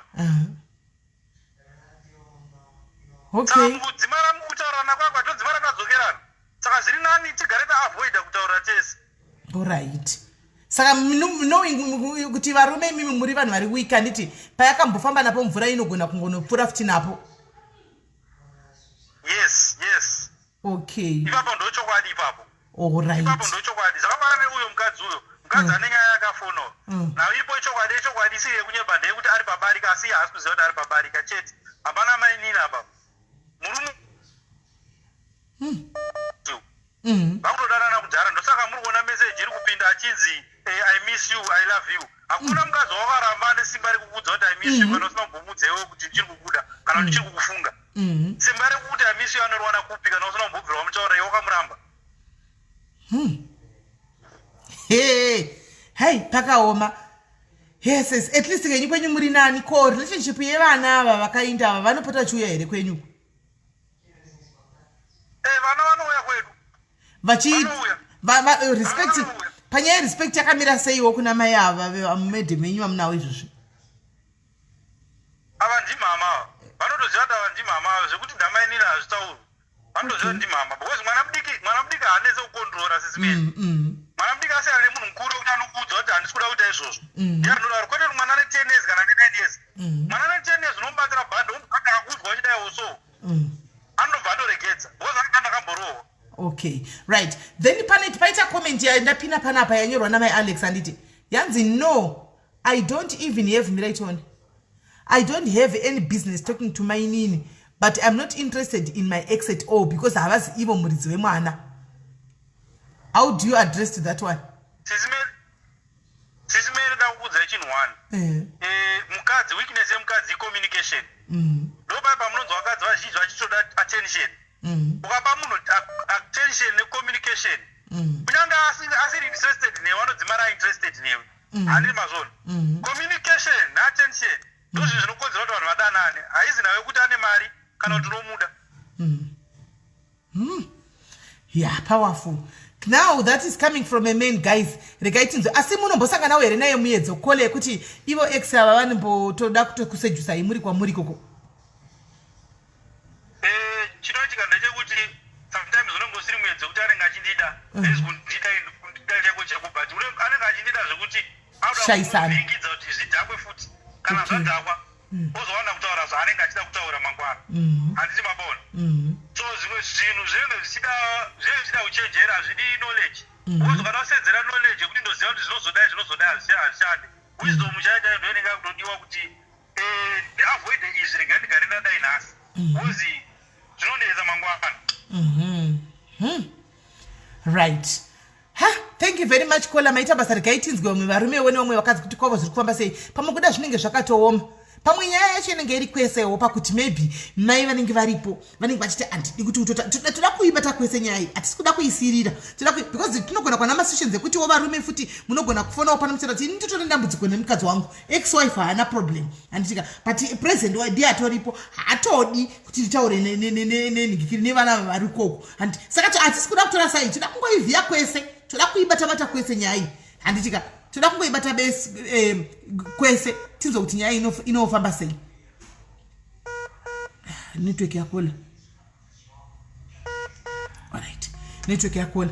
Toda kuibata kwese tiwo kuti nyaya zvinofamba sei because sometimes vana mai varipo futi handitika varipo futi panozobuda wedhari kunzi if step mom handiti inyaya yekuti iwe ndoni kwatanga kuti handidi kutaura nauyu handidi kuti apa udai handidi kuti wakutomurambidza even kuti ataure nemwana wacho yeye konzi ngakutenga foni apo we haudi kuti ataure naye handiti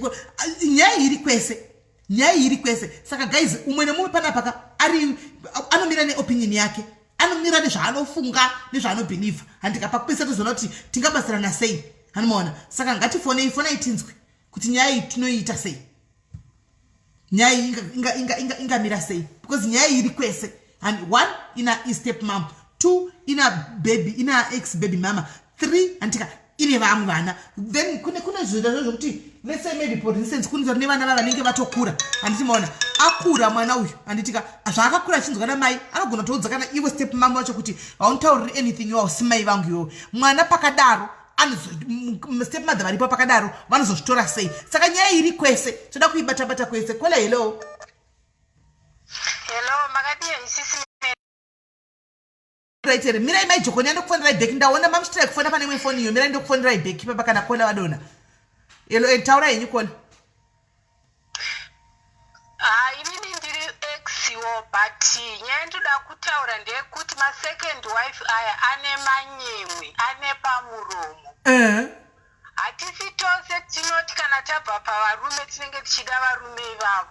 But what we need is kuti imimi vana mainini makaona vana varipo, siyai vana vaite ukamana nababa vavo, siyai baba vaitire vana vavo madana.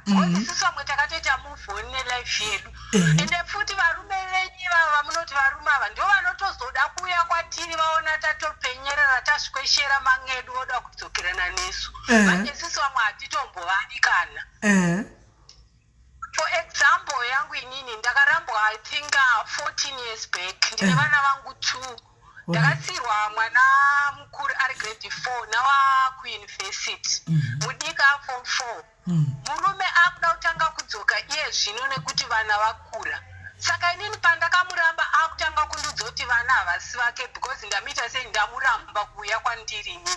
Akauya akatotaura muromo wekuti zvoni mukadzi wekutanga ndiye akanyorwa kuna Mwari. Just imagine denda ndiri munhu uye asina kuzvienderera mberi nelife yake, handiti denda kutodzokerana naye futi. Ko kana chiti kwanzi mirai, ko kana chidzoka chiti kadzokera nei, ko varipo vaita sei?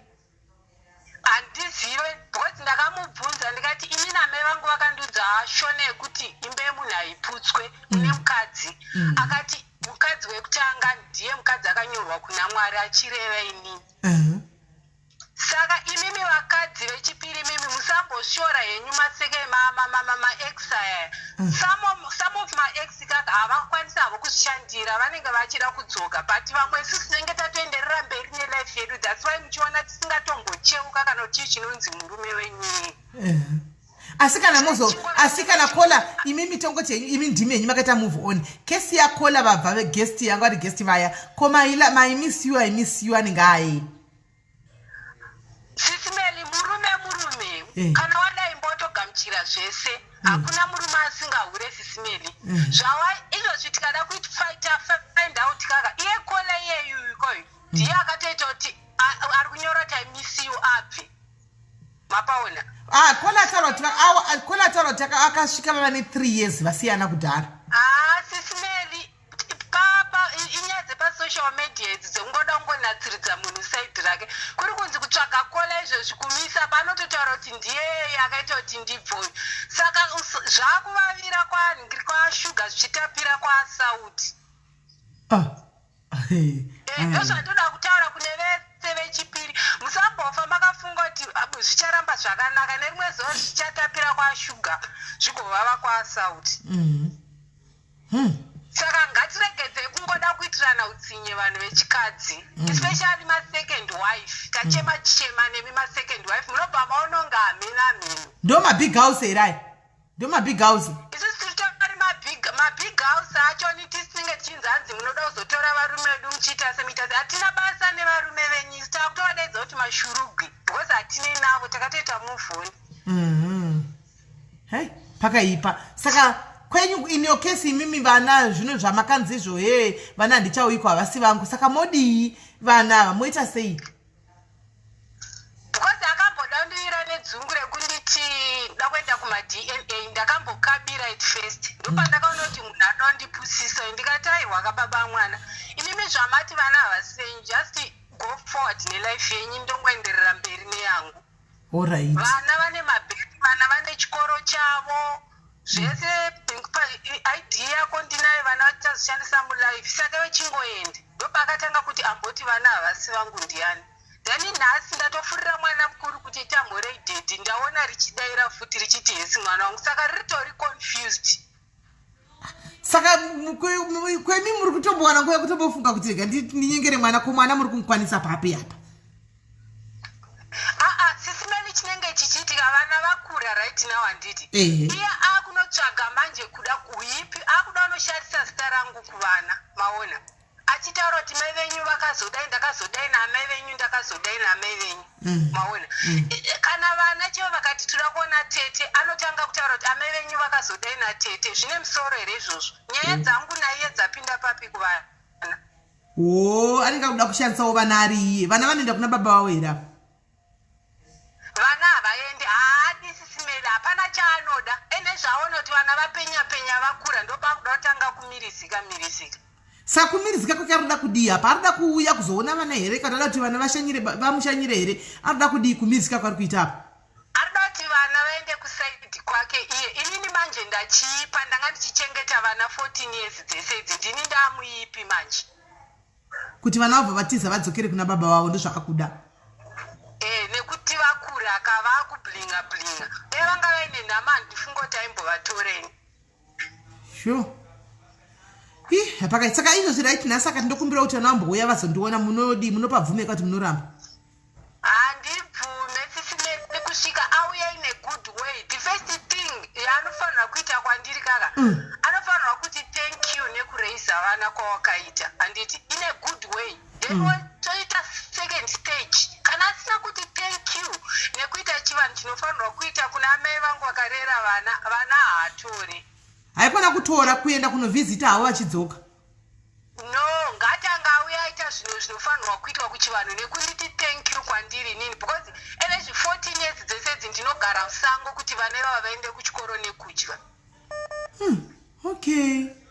No, I hear you. That's another angle yawaona Kola. That's another angle. All right, Kola, thank you very much. Regaitinzwa kuti vari kuti kudii. Okay. All right. Wanzi nakola ina nditodi ndakatonyengera mwana kuti dofona kuti makadii tiwe kuti vanoti havasi vanopindura kuti chii andimoona kwai because iye ndiye akuda kushandisa vana kudi yambofondera maijokoni ndi akuda kushandisa vana kuti andite muipi nenye kukorana kwedu kwatakaita ufuchi that's not fair. Saka nyaya iri kwese varume vanoshandisawo vana vakadzi voshandisawo vana ndigaitione alright. Kola hello. Hello, Sisi MELLY. Muri right here, call. Ndiri right ndombotaurawo zvemababy mama. Ndakaona kuti most mababy mama. Hold on, Kola, hold on. Maijokoni rambai makabata makadari papa. Regai Kola pets. Ende rambeni. Kuti mababy mama most of the time vane drama yakawanda because vane bitterness vamwe vacho vari lonely. But they move on life yavo asi kana vana varume vaya varorawo vakadzi vavo vavanoda vanobva vaita jealous and start using vana as weapons against their husbands vachiti kana iwewe ukaregera kudai hauchaona mwana. But now it's up to the husband kuti aite maboundaries kana achida mukadzi wake and kana achirespecta marriage yake. Ini ndo zvandoona saka panyaya anonzi Vuyiswa yauya iyayaka it's up to the husband kana achitomuda achirespecta mukadzi wake the current wife ndiye anofanira kuisa maboundaries nababy mama wake not kuita maexcuse ekuti ndomuziva ari crazy ari chii because it's absolutely not fair. Saka iye Kola wenyu yeye ari panyaya nhasi ndiye anofanira kutaura nehusband yake kumuisira kumuudza kuti iwo kana uchindirespecta unofanira kuita zvakadai but akangomuregererawo murume wacho anoramba achingoita unge pwere. Okay, thank you very much Kola maita basa. Thank you. Ari mumucomment section ari kunzwa. Right. Maijokoni hello. Hello. Muri ndiri right kanjani? Ndiri right. Munoziva zvapautaurwa naKola kuti hanzi mukadzi uyu ngaende kunotaura nemurume wake. Zvokutanga kana murume uyu achiziva zvaari kuda inini maonero andiri kuita in fact rega ndetangira inini ndakange ndiri musame situation exactly almost exactly but zvakaitika zvakange zvizvo kuti ex husband yangu yakandisiya and yakasiya first wife mukadzi uyu akati achirongedza zvinhu zvake achienda inini next week ndichipinda ndatomumba muri kuona. That means makanga magara muchidanana Mirai Majokonia. That means makanga magara muchidanana iye uyu achiripo ka because makangoti uyu achibuda imi vhiki rinotevera muchipinda. Singatombozivi kuti anga ane mukadzi akandivanzira but we were dating for like a year. Musingaendi kumba kwake? Ndandichiri mudiki saka kuenda kumba kwake it was munoziva kana munhu uchangobva kuZimbabwe zviya unenge une mentality yekuZimbabwe unzi hauende padhuze nemukomana haudididi chi muri kuona zvadukurira. So we were dating. Maparents edu inini mama wangu akangwarira but ndoda kutomuziva mukomana iyeye ndotomuziva. Saka it came to a point kuti takuda kugara tese ndumba arikoroora chichichi handiti takugara tese bye takugara tese mumba pakangotanga problem yekuti akuna iwe kwazvinhu zviri mumba indoda kuchinja ukandiisewo zvangu chichichi zvinenge zvechirume kana kuti hazviti zvetesti yangu angotanga achiti zvinhu zviri pano you have to respect them zvinhu zvandakatenga nemunhu handandinaye before ndikati munhu wanga wainaye kuenda wangu wese wanga usina kutaura kuti une munhu chichichi handina kutaura because yanga isiri mhosva hanzi zvazvisinei newe inini is between inini newe zviri kuita chichichi bla bla bla. Okay, fair enough, tamuva ipapo. But when it comes to mwana wakewo aiuyawo netumakume twake tori kuna mai vaivai inini ndaive ndisingabvumidzwi kuti nditaure namai vaivai nokuti iwe inini handisi kufarira mukadzi wako ex-wife wako uya kufona manheru takarara what's going on like ma12 midnight chii chiri kuitika aitondiudza kuti hanzi mwana wangu ndiye anotouya hanzi mwana wangu iwewe unotozouya after ukoko maybe utori kumashure uko. Saka ndopandakaona kuti munhu munhu anga asina basa neni plus munhu anga asina kunyatsogeta over ex yake. Do you understand? Saka ndozvandandichiona sokungati maybe ndozvanga zvichiitika kunako zvikuitika pasituation yako le kuti avo baba vachiri kuda zveuko avo baba vari kuyuza zvavo amai ava maybe sebounder inonzi chirebound kuti maybe so she's there vanomuda zvake but she's just there ari kuvabatira whatever to get over uyu ngavave careful vanogona kuitwa seni ini ndakazosiyiwa nemunhu akazondisiya akuenda zvake kunoroora munhu anga achinyatsoda inini yesi ndandirimo mumba semukadzi sechichichi but asinganyatsondidi because airamba achidzokera uko neniwo ndaitombobata mamessages vachita I miss you iyoyo ndachitofunga kuti zvinhu izvi zvatika kwandiri ndege muziva ndatoshamitsika achinareta nyaya kana saka imi muri makazosiyiwa tidzokera kuna mai ava vamiss you here kana kuti umwewo futi mumwe futi ishurugwi raive shurugwi uko manje kunaningirikinini because zvinezvi tave mafriends good friends so anotondiudza kuti akagari kumba akanyatsogone kubika chichichi akambondizama neniwo handiti but kutaura chokwadi ndakambodzokerawo kuti ndochokwadi SIS MELLY handingakunyeberi ndakada kudzokera ndakatozokuona kuti maijokonia mai ndakakandosofutiwa takakatira kudzokerawo because namanzwa kuti chimwe chiripo chachigoni kubika agoni kubika agoni kudii ndikati aitirega ndofraya ini mukachirega ndini ndofraya ini ndogona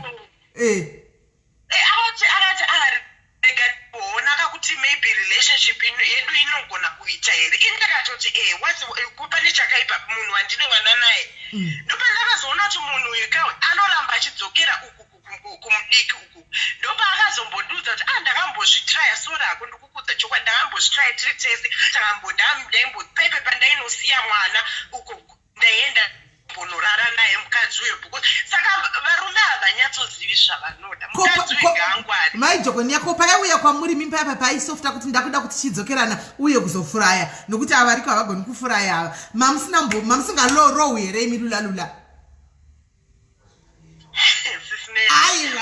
ngatichingoitaura maijokonia ngatichingoitaura tichingohwa chokwadi tibatsire vamwe nyaya yacho semunhu wanga uchimboyonaye hazvisi zvinhu zvekuti I'm proud to stay but zvinhu zvakaitikawo because ndinondayo ndichiri kumuda akandisiya ndichiri kumuda handiti but ndikamuregera ndikati alright let's try but ndakatoona kuti ini ndindaitove benzi ndikadala uko haana kumbobvera asiya uyu wekupedzisira haana kumbosiya mukuona kuratidza kuti inini ndindaitove round munhu uyu anga asingandidi apa pasa kwenyu kwanga ungoya achinovalula plus kubikirwa zvinonaka zvisiri kubikwa kumba uko oya wodla kuzvinonaka odzokera wonovata uko mato epabarika mvara rishuru ndinoti zvinhu zviri serious zvezvo kuti tiri kudi kumboitawo like kumboendawo maybe like kuma-public places ndaiudzwa my excuse ndopandakaona kuti izvi munhu uyu haasi kuzobva uko ndokwaari uko ende hazvibatsiri futi munoziva zvokuti futi unoenda kuno sokuti sepatanga tichiri tese ndaenda kunokomplaina kuna amai vake kuti ndiri kuona sokungati anenge ari kudzokera kumukadzi uyo nemamessages andiri kubata mai vake achitoti inini handina kuzvarira mwana wangu iwewe kana mwana wangu achitori nezvaari kuda kutoitawo ngaite but handina kuzvarira mwana wangu iwewe mukuona saka paitove neproblem dzimwe dzenguva varume vanenge vane zvavanenge vachiudziwawo nevabereki vavo maybe nanasisi vavo voteera ikoko haachenyatsoiti zvinhu zvaanofanira kunge achiita mumba okay yo saka pana mai avakola vabuda vagest unoda kutozama kuvaudza kuti murume haachine mafeelings ari hengi mberi kusuro ini ndinoona songa achiri nemafeelings ukoko kana kuti maybe patove nemumwe munhu kana kuti she just needs kuti anyatsomuasesa murume wake anyatsomutarisa zvakanakanaka ainvestigate because something is not right murume chaicho smell anoda munhu wake anomira naye zvechokwadi anomira naye and anohamboiti zvekuenda kuseri hatomboiti izvozvo kana hatomboiti but ukaona murume achivanza achinyeba achidii there's something wrong somewhere mva zvakaoma anyway waita hakukola thank you very much at least wativhurawo fungwawo pamwe tanzwisisa rikatinzwewa muti anoita setoda kumbobvunza varume kuti ivo varume vanodzokerera chii kana uchinge wasara nemunhu unokuzodzokerera chii kunokumbira lambasting kunokumbira lulalula kana uchinge wambosara nemunhu kwaane mukadzi kumba wopota uchienda kunolulalula uchinolasalasa uko paunenge usipaiwa uri kumba kwako mazuva anomboti nyaya uri kumba kwako uyu kufirst wife akaenda uyu kwanenge achiita lulalula hauzowani here zvirwere kuti uko waenda uko kuti wadai regai timbodzwa vamwe thank you maijokoniwa regai timbodzwa kola vari panapa sharp kola hello muri sei kola tiripo makadenyi tiripo nyaya iyi iri kwenya iyoyo kune varume vanopretenda kunge vamove on koita vakadzi vanopretenda kunge vamove on asi vari hanging kumashure uko rekaindake nekuti kana uri mukadzi ukanzi handichakuda hapana musi munhu wanozokutevera akuda hazviiti haudiwe nesuwo titori mumasituations iwawo takatozviudzwa tiri kutodzidziswawo nevamwe kuti chero munhu yakazokutevera kakudza kuti anokuda usafunga kuti anokuda nekuti akuramba pane zvaari kuda handiti kana akazouya achikudza kuti anokuda pane zvaari kuda kana kuti zvaaona zvawave handiti which semunhu ukasangwara manje unoitiwa girlfriend yemunhu akakuramba kumba kwacho usingakuende takazviona kune vanhu vakazaza imba nevana vachifunga kuti ndikamuzvarira anonditora akandisa kumba bheki but zvisingaite asi achingotogara ukoko kumukuku whatever kwanenge achigara saka ukapusira munhu akakuramba unofunga kuti akundida asi asingakudi koitawo varume vari indecisive they don't know what they want vanogona kufunga kuti ndikadai zvinoita vanogona kuti ndikadzokera kuye kwandanga ndiri zvizi ndizvo asi munhu iyeye kana haatozivi zvaanoda saka iwe semunhukadzi handiti unofanira kungwara infact kuziva kutoti murume akangonditi hachandidi haandidi hazvichinji ndotaura izvozvo saka amai vavavopota vachita I miss you handiti vanogona kunge vakaudzwa malavingtons whatever avagofunga kuti ndakudiwa ko pamakamborambwa chii changa chaitika chakuita kuti nhasi muzodiwa imi kunonzi nandakati anopaka maexcuse kuti ndandakaiswa mubhotoro ndandakadliswa neuyo aripo. Ina handizvibelieve ini SIS MELLY. Ina handizvibelieve. Ina have been in this situation. Ndikatorerwa vana vari vadiki right now vana vangu vakura. Iko zvino ndikana ndakuda kutaura nemwana ndinongovhunza mwana uri sei pafoni yake. Mai vacho vari kumba ikoko ndinovarespecta asi handina chekutaura navo, handina chandinovavengera, ndozvati vanondichengetera mwana wangu ndinovarespecta. Asi kwete zvokunzi ndizonzi ini ndakukuda. Ko mwana zvaakudzwa namai vari pava izvozvi raiti muchiti imimi hamuna chekutaura navo endi zvakadaro. Ko kana muchida kunzwawo kuti mwana karekta yemwana ane unhu here ane chi munotaura nani? Ndopandanchinda ipapapo kuti kana ivo mwana akakanganisa nditi vane right yekundifonera pafoni pangu, mwana waita zvakati zvisina kunaka nditi kana vari baba kana ndimai nini vacho vanondiudza kuti mwana waita zvakati zvandisina kufarira. Okay, ngataure naye kana kuti ndotaura kuti okay zvamataura ndazvinzwa, asi dai maudza baba vacho vati vataura nemwana, inini ndiri kuno kuSouth Africa handikwanisi kutaura nemwana, ndikataura naye pafoni anogona kuti okay mama ndazvinzwa sorry. Asi hazvichiite chunhu, anotoda munhu anenge ari padhuze naye achimuudza kuti iwe life haitwi so inoitwa sezvizvizvi. Ndizvozvo. Unogona kutaura nemwana over the phone agoita sekuti azvinzwa asi asina kunzwa. Vana.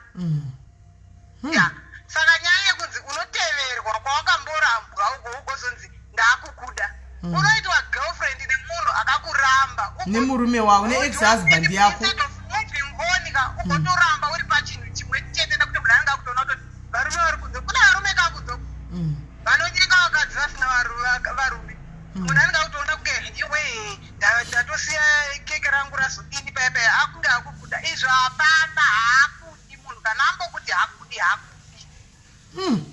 Yeah, powerful. Kana usingati haudiwe ende iwewe ngotobvuma kurambwa, kunofanira munhu anofanira kutoaccepta kurambwa, kuzvibvuma kuzvigamuchira kuti ndakarambwa hazvichinje. Yeah, zvinorwadza zvandikutaura ma-first days, asi ukazvigamuchira kuti ndakarambwa nditi hazvichinje. Zvinorwadza ma-first days, but as time goes on uchazoona kuti hapana kana chinomborwadza, life is easy, zvinongotoendeka zvakadero. Kusatodiwa kwangu ikoko ndotoona nevamwe vanondida vakandiramba, asi munhu akadzoka wauraka kuti chakazodai ndakaiswa mubhotoro, kunyepa nema dzakasviba kuti zvaidzodzo unoitwa girlfriend yemunhu akakuramba, yemunhu asingakudi. Yeah, powerful. Thank you very much caller. Timaita basa rigaitinzwa muti vanoti chi? Alright, maira basa. Sharp. Anzonoitwa girlfriend ukapusa. Caller hello. Caller hello. Island number airdropper. Right, varume imimi imbotifonera imbofoneyo varume tizoti mtida kudla kwose. Munoda kudla kwose, munoda kudla uku ndokwamba kasiya. Munenge mchitsvamisa sei? Fona itinzwe varume. Caller hello. Caller hello. Hello, magabizweni. Tiri right.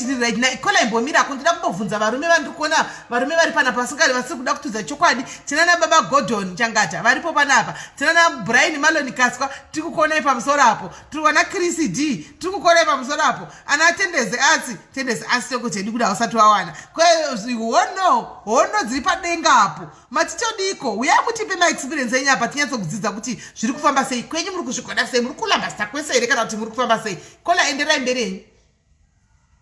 Inangu ndauya ndichimirira vana mai nini because wachikure changu chisina mai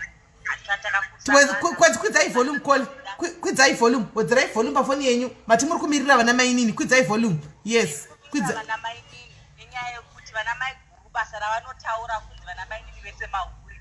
Hausati wakambondiona, hausati wakambonzwa kuti ndinoita nesei, but just because ndaroorwa nemurume waidanana naye aminoti ndaude pakai. Second point, varume kana uchinge waramba mukadzi wako, there is a proper channel yokuti munhu anobvisa kupuro. Munhu anofanira kumekisha kuti everyone knows kuti mukadzi uyu handisisine naye. Otherwise akaramba vakangorambana pasina kubviswa magupuro, pasina chii, ndopanoitwa maissues ese iwawayo. Panofanira kutoitwa gupuro roendeswa kumba wonzi uyu hasisiri mukadzi wangu, because umwe anenge achiti ndakakonana for 2 years achadzoka but munhu atoenda hapana kuitwa maproper channels panozoya mukadzi wechi2 tinozonzi ko ava mainini hativazivi wani maiguru vachiripo saka zvii zvinombofamba handi maona saka panoda kuitwa maproper channels ekunzi vanhu vese vazivikane uye mainini namaiguru ngavagare kure nakure vanhu ava havatombobva kaurirana chiro zvikadii maiguru vanenge vachitiwo mainini hure maininiwo vanenge vachiti maiguru vanoda kutora murume wangu because ndindavaipo ndida kudiwa saka iri yekuti murume point yakaitaura nemamwe makola iri right murume maset maboundaries kuti inini nemukadzi wangu tinoda zvakati kana kuri kunzi pane zvinoda kuitwa taura between 8 or between 8 kusvika na6 kana pane chimwe chinhu wozotaurawo maybe kufona but not kuti zvokuma10 vanhu vakutekiserana no murume ngaasete maboundaries saka imimi kwenyu murume vari kufona here maiguru usiku vaimbozviita ndisati tapinzwa mumba vakatozona kuti hazvishandi vaifona vachiita sei inini vachitumira mameseji kwandiri but not one day ko namba dzenyu vanga vadziwane epimi namba dzenyu dzekuti vakusendere mameseji vanga vadziwana kupi muhama woka because ndamaininiwo vakabva vazonzwa kuti ndakutaurawo nanamaiguru nanabambu nemurume wangu saka vakazwa kuti ndava mainini plus ndandakunororawo futi obviously vanhu vanonga nenhamba dzangu kuti akuronga chichii ndoba akatanga kutumira mameseji uri hure unofunga kuti vakaenda kuchikoro zvine basa rei saka pavana apa manje zvizvi makamboudzana ulimbi uleshto pavana apa munoita sei pavana apa munhu akazongodzika maega because inini handisi munhu wekutaura chakazongoitika ndechekuti iye mazuva ano akungotaurawo zvakanaka nemurume mameseji wondongomaonawo pane chakati tiri kudiwa ongotumira hapasina commotion because akatoona kuti even vana mai nanamwene nechichi vakatongozikana kunzi ndindavapo saka ndozviripo okay at least thank you very much kola regaitise vamwe tinzoti vamwe vanoti chii thank you kola hello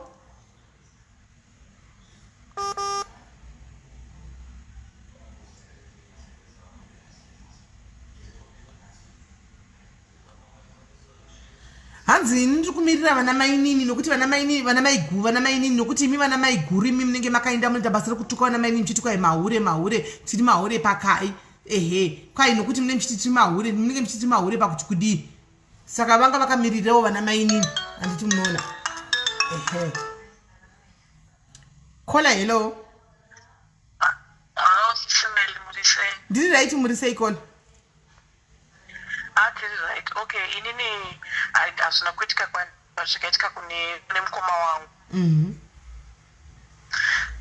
mukoma wangu akaenda kuSouth Africa kudhara bva asangana nemwe mukomana bva vadanana vakatangoita mwana kutanga bva afa wechi2 ane 2 years ari kuona murume asi kugorarama mumba ari kuita sei akutoti murume zvaasi kurarama mumba murume ari kugirlfriend ezvo murume asi kugirlfriend murume atori kune tanga havana kuita mwana saka vanga vasina mwana saka kuenda kwanga kaita uko kuenda kokuti vanoita sei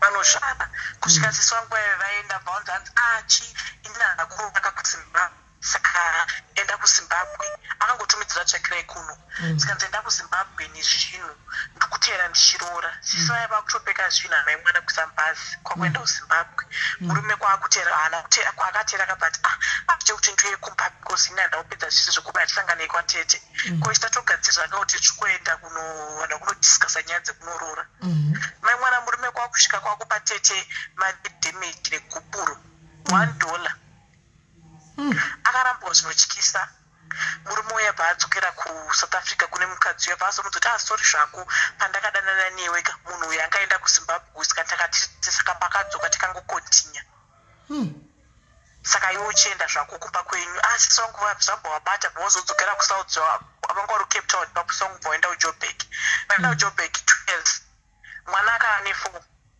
murume uya kwamaiguru kuya kusozvarwa uyo atanga kuti kufonera sisi vangu kuti munozoti ndinokudai nokudai sikaite mukadzi uya nditombobuda umuzharisa saka iwo zvanoda kuita ndizotika kana wakuva periods ndiudze ndoda kuya kana we paovulation ungambozori kuda umitiswa futi mwana wechidu vadana napepe vazama tifunga ndombe yakangoramba wokubata murume wacho akati iwewe neusiri kuzvara wakambozvara zvikanzi ko zvine basa rei handiti uda kuti zvatichandiita zvozvara kana taatese murume waya manje apa unoti kuna sisi kwaikwaya kusvika mwana apa handifonera inini manje mazuva anaya anoti kujobheki apa handifona zvikanzi mainini ndaenda kumasuwe nemukadzi wangu tanzwa kuti sisi venyu vakandisunga kuti ndisaite mwana nemukadzi wangu aripo tikati aiwa ndime mukadzi wenyu makambogara misi kudhara iyo makadii kuita mwana ipapo makutadza kuita mwana nekuti makazoramba sisi vangu zvapera ndambozota kuti mainini adototi mainini wondidana naye mainini kana sisonyatidza kuti nditira mwana imi michitondiitirai mwana tikati imi kwanai imi uda kuitirwa mwana nani imi mune mukadzi kumba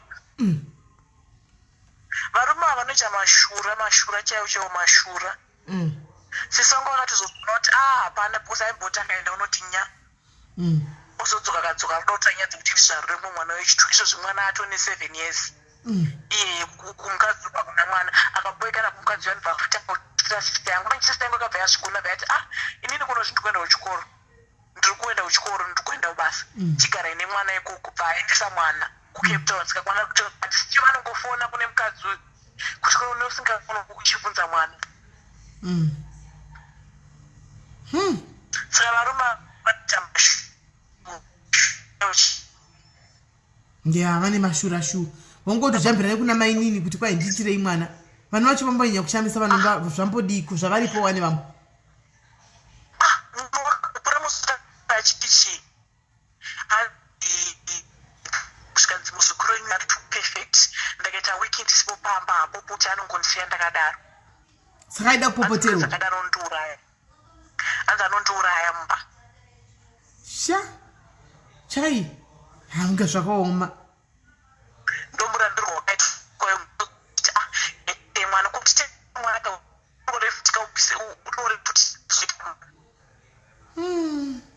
ya pakaipa pakaoma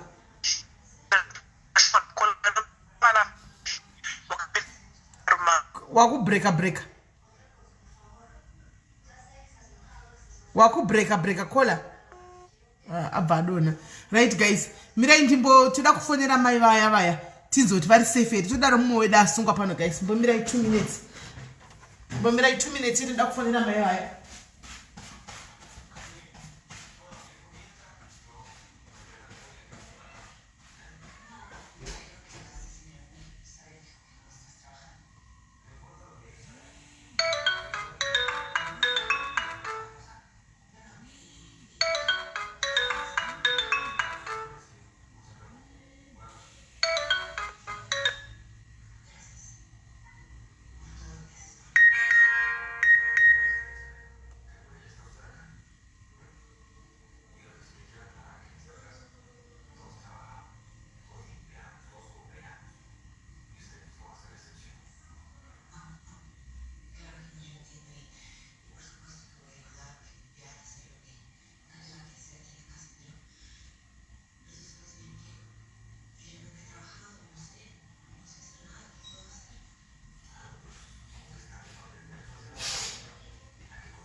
Mirai tifonere mai vaya tida kunzwa kuti mai vaya vari sei handitika toda kunzwa mai vaya guys tinodaro takagara pana pamunhu wedu atodi mumwe wedu atosungwa hanimaona pamwe patoitika njambanje regai tione pamakoza ava vaita aya tione kuti vari sei gara ndeipiya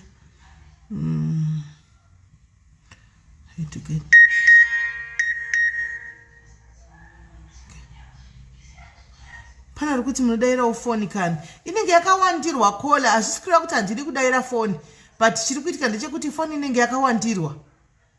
Mirai ndikuda kumbotsvaga sisi vaya vafona panga pakatoipa paya panga pane emergency tinzwe kuti zvafamba sei because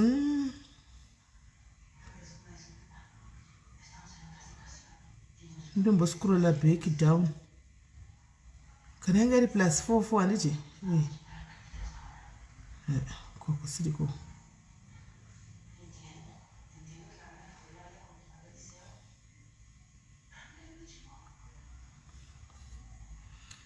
+44 yai ish ikaitiwa foneretiwe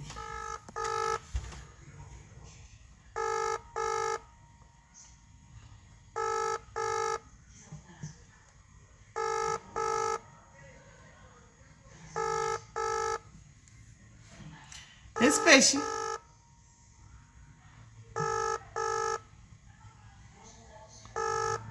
patoipa guys kola vasisiri kudaira foni apa paipa apa apatoipa apa guys apa guys hapana mumwe munhu anogona kufonera here direct ndimupe nhamba hakuna mumwe munhu anogona kumufonera here direct +44 tibatsirei panapa tibatsirei tingangoti hedu ijo kana kuti chima zviona kuti mai vanga vakatozara neshungu vaya vanga vakazarirwa neshungu guys tinorelaxa ka poitika chimwe chinhu havachadaviri foni hapana here mumwe munhu anogona kuvafonera +44 anokwanisa kundimupe nhamba dzake andifonererewo tinzwa kuti afone direct ari ku-UK yuku tinzwe hapana here munhu ari kuwila kuti ndimupe nhingikiri Kiara rika ndikuya kuWhatsApp yangu imwe yenhamba yamira ndikusendere right Kiara you are here rika ndikupe nhamba dzamai yavo undifonerere kuti udzewo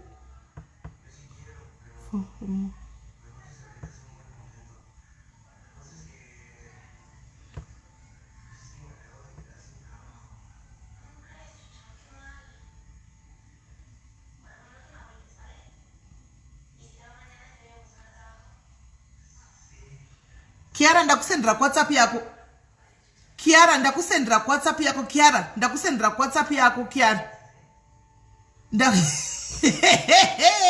iwe vadayanizi unoisa kungoti kwanzi ndipei edzo namba ndipei namba vadayanizi muda zvinhu veduwe kuda kuwisisa kuti kwafamba sei makomana ndapa munhu 1 ndapa Kiara namba kuti afone ndapa Kiara namba dayanizi kwatipei namba maura unochakanyaya ivi regaitipe munhu 1 chete regaiti ndapa munhu 1 regaiti apindire tione hanzi ndaiona right regai Kiara afone anzanike regai Kiara afone regai Kiara afone regai Kiara afone ndapa Kiara regai afone ndiyachati pafeedback kuti kwanzi kudii mini wawo regai tifana kutaura nyaya yamaya hanzi munadaira foni right regai tifonere ava vari kuti munadaira foni ndofunga vafoni hatina kuzvinzwa regai tivafonere back muzo expose muzoti takapuwa namba nasimela atidi kola hello esikani kola mukona ndisina kudaira foni panenge pane vamwe varipo kola kwete kuti ndinenge ndakuiginowai ndinenge ndichizviona zvangu because handina imwe foni dai ndandine imwe foni nendichizviona saka nenditombokata apa ndomboenda uko alright ndaona message kwayo ndikati dairei foni kani ndikati aiwa ndinoda kudaira foni but panenge pane mumwe anenge aripo chokwadi ndikati muri kuvhura mapundu erenweniwei ndavhura ronda here apa si tikasazvitaura kamaronda enyiwayo haapori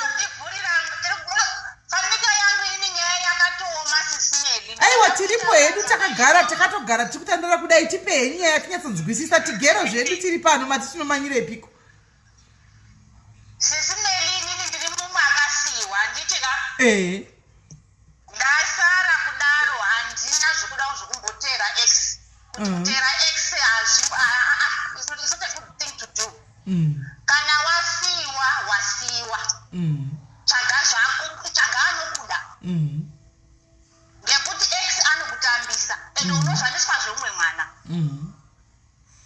manzwa saka inini ndakasara ndiine mwana 1 ndasara kudaro ndakasanganawo neanondida asi kola asi makanga masigwei munoziva inini ndakasiyiwa inini maini navo vakatouya ndiripo alright vakanga vari pachikoro vese pauniversity of Zimbabwe ndoko vakanga vari makorewo inini ndakanga ndiri kwanguwo ndakanga ndiri kumba ivo vari vese pachikoro vanga vari kupedzisa chikoro chavo pauniversity of Zimbabwe saka ndoko vakasangana ipapo inini ndiri kumba saka maini nava ndo vakatondidzisa alright kuti vakatouya nditoripo inini ndikazobva zviya zvekuti zviya handitwi barika zviya ndichibva ndabva zvangu ngekuti haungambotori umwe munhu inini ndiripo handiti means haundidi saka ndabva kudaro vakatora mwana kunga vari kuda kuenda naye zvikuda kungomuonawo just for Christmas time mwana akanga aine 6 years that time handina kuona mwana until mwana aregistered mwana atorwa vatora vese vawirirana kuti ngatitore mwana because achirwa kubatira maintenance zvekare zvezvo zvekuti zvezvo waigona kuenda maintenance zvezvo handiti saka ndo zvakanga usingadi izvozvo kwakunditorera mwana zvedhinya zvezvo saka nyiri kwavaishandira it was great at that time ndo kwavanga vachishandira that time saka inini sekwandaigarawo ndaigara kwakudhari saka I didn't even know anything to nezvekukwekwe saka ndakangochigarirawo asi ndakazowanawo ndakaseiwo anondida azonzwa kuti ndawanikwa neanondidawo ndopakautanga kudzoka ivo vanhu vechiruma saka nditaura kuti mainini avo vakauta vanyaya yavavo zvinogona kuita kuti vanogona kunga murume uyu akanga asiyana nemukadzi wake kudhara 3 years apart ava vozoita futi godo kuda kudzoka asi to be honest truth nyaya iri apaka mainini ava vari kurohwa yese kunzungu nekunyima makasado kuchenjerei papa maiguru vanodzoka vachitovatorera murume ipapa saka kana vasingatodimarika ndorichatoitika ndorichatoitika ipapa because varume vakaenderana futi vadzokerana nemukadzi wavo kudhara saka izvitorwa nevamwe zvokuti ngavape maboundaries murume uyu ngaape boundary mukadzi kana asingamuni zveshuwa ngaape boundary asi kana zviri zvokuti akuda mukadzi wake ka muchawaona vachidzokererana vachitobarisana mwana iye aripo saka ngavachenjere mainini vangwa isusu sekuti atone maronda zvedu atinawo but anicharwadziwi nazvo izvozvizvi because I had a very good marriage after that. All right. Okay. I had a very lovely husband after that. Ndakagara zvakanaka izvo zvamubviri kuno kwandiri kuno namba mufunga vangoiona. Ndaiona. Murungwe. Makatozvipfekera here kuvarungu? Aiwa handina kuda ini ndiri samanyika. Saka unozana ana samanyika anonetse kuchinja. Saka murungu hadi samanyika. Kuchinja na samanyika. Murungu hadi saka muri kuti varungu havadi vana samanyika. No, samanyika haangoni zviro zvidai samanyika unoda kugare pazviro zvake samanyika ndowekuite zviro zvake. Zviro zvipi? Samanyika unode zviro zvokumusha kwake. Kamuchiti muri kureva kuti munode zvombo zvokumusha kwenyuko? Ndode zvombo zvokumusha kwangu izvi zvemaforeigners izvi hamudi izvi? vazhinji vacho havana. Okay. Vane zvigwisho asi makazozviona sei zveizvo zvigwishi zvacho imi? Most of them akatomborina kunzi kumbozviona most of them makazvionepi zvigwishi zvacho izvo zveimi koni? tinovanzwa vanawo mudzimba kuti hakuna zvirimo? kuti hakuna zviriko isusu takangoda mabe panototaura kuti hakuna zviriko hakuna moto uko. Saka vanoita sei pakadaro raiti kana pasina moto kune zvigwishi saka vanozoita sei? Hanzi vanoita sei kune vakakudza yava kana kusina moto kudaro saka vanozoita sei? Vanozodii? Vanotsvaka chimwe pasaidi? Vanotsvaga chepasaidi. Aisho, okay. All right. Ndevezita munenge musina chiro pamwe aitomuki futi. Murevesa.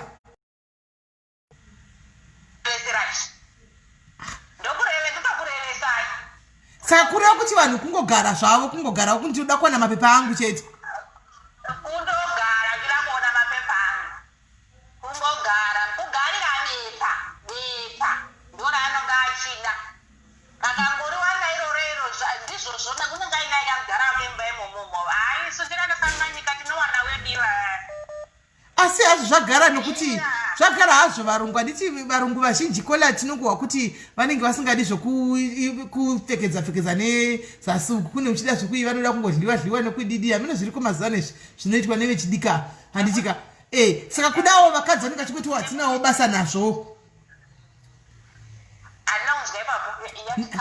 Ndati handiti kuda pamwe varungu ava zvatongohwa kuti havadi zvokuita zvokukwira izvi vanoda zvokungodliwa handiti kuda vanhu zviri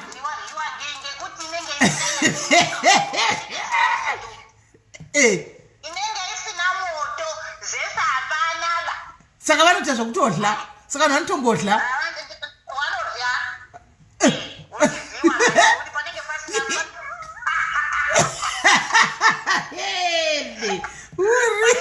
kuti panenge pasina asi samazi vakazviomera havo kwadzi vanotongodla because panenge pasina kana moto hakuna moto hakuna zvinenge zviriko hakuna zvinenge zviriko saka ndakatongozwa hangu nyaya ndechiitera kudai soga inini hangu ndakazinyaya kurwadziwa pakustorwe mwana wangu pakurwadziwa ipapo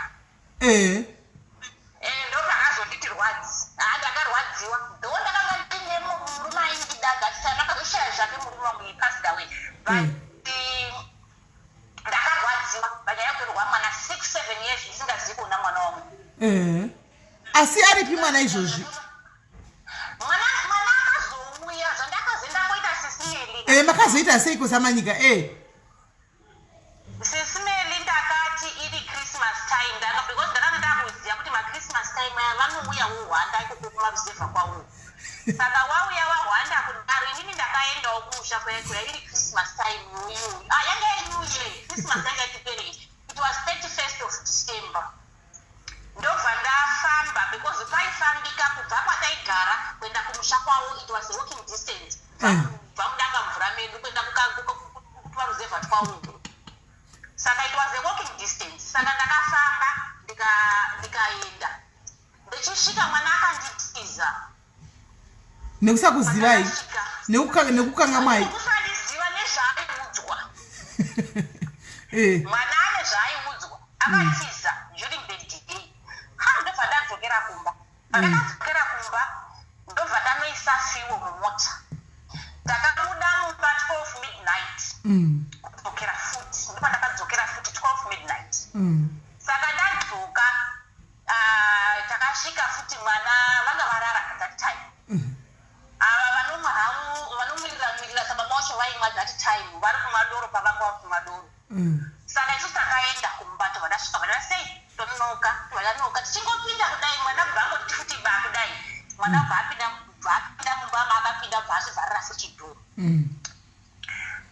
ava vandanga ndinaosva saka tinogarirei saka ngatesei ngatiendi saka pavakati ngatiende ini ndakavati mufungeka ini hapana kwandiri kuenda lucky enough pandakanga because it was new year it was the 31st December new year saka panga pangorowo neimwe chechi so yakanga iripo vanhu varikutoda kupindawo kuti vamirire gore ini ndibva ndatopindawo zvangu muchechi muyanga ndakangogara kuti kunze kuedzi muchechi muya ndobva ndagara ndakazobudamo kuma 4 AM ndokubuda kwandakaenda muchechi muyanga yanga yaperawo chechi because gore ranga rikupfuura vandachizobuda bva ndaenda kumba kwavo vandasvika bva ndagara panze kuma 4 AM ikoko vandagara panze kusvika vanozomuka vakatanga kumuka munoti chiko isusu kwedu kwanasamanya kwako tinovati sezara amvenoti uko munovati chii tezvara ndivavo baba vemurume baba vemurume ndo vakamuka here vatida kuenda kutoilet vachimuka kuenda kutoilet vakandona ndakagara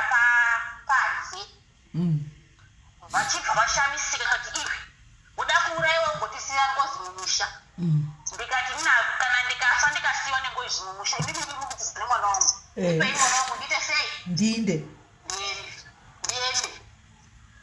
ndokuzodedza nakwawakaenda koita kuzobuda ndokuzopiwa kwandakaita mwana wangu ndarara musango ndokuzopiwa kwandakazoita mwana wangu asi mwana anga agresive ndopandakazogara pasi kwachichita maarrangements ekuti ichi holiday mwana anouya kuna mai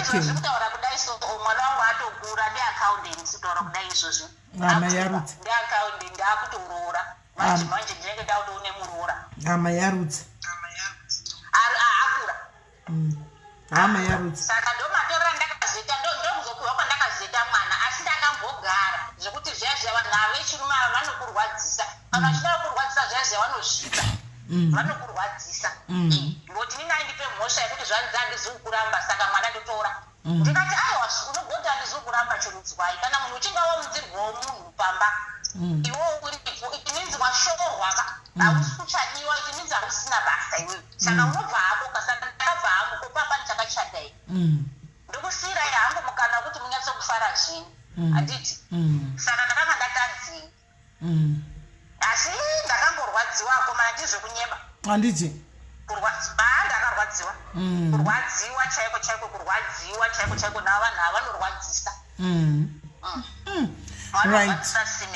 right maita basa kola maita samanyika tamboseka stereke matisetsa zvavani nhasi matinakidza thank you very much samanyika regai titore last call kupedzisira tine imwe shoti da kupinda manje kwasara maminutes. Alright, thank you very much Simeri. Thank you. Right, pane wana ndakapindira mai titi wana ndakapindira comment yavaya, can you please call tivharise nemi tine show imwe roda kupinda manje na 5 tibve tangopedza nazvo ka 1.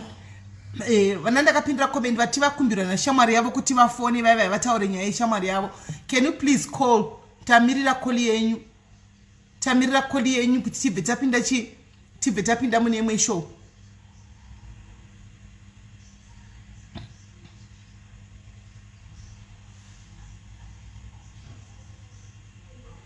Kola muripo here vanga vanda ndakaisa ningirikiri ndakapinira call ningikiri pin ya ningikiri comment yavo vanzine shamwari yavo mufone muripo here pakanzi na Stephen Edwards hands doesn't discriminate disability anditika it's what hands it's what it's not fair disability here Stephen is it disability kuita chigwishi charewa chia disability. Kola hello. Hello, makati. Ndiri right muri sei kola? Ini ndiri mumo wakasiwa story wo X wo. Okay. But ini nangu anditaure naye. Saka chandoda ngotaura kuna amai avo varidzenye topic ndechekuti kazhinji kana uriwe wakaparadza imba yemunhu at the end zvinongokudzokera kwauri iwewe ende hakuna murume asingahuri kana kuti hakuna murume asingadi kudzokererana kune ex yake kana aona zvinhu zvichifambira mberi saka motoshinga amai kutosunga dzisimbe because kana ex wachoni ari munhu ane nungo oro munhu ane shaisano vanogona kutodzokererana mukasara pamhene saka ngoma ndiyo iyoyo. Aiwa mazvita tazvinzwa kola, thank you very much. Manje handisi kuziva kuti munhu ari kufona apa ndiyo here anga ndakapindira comment kana kuti haasiriyo because tisingadi kuvharira munhu panze ka handichazive manje kuti kola avava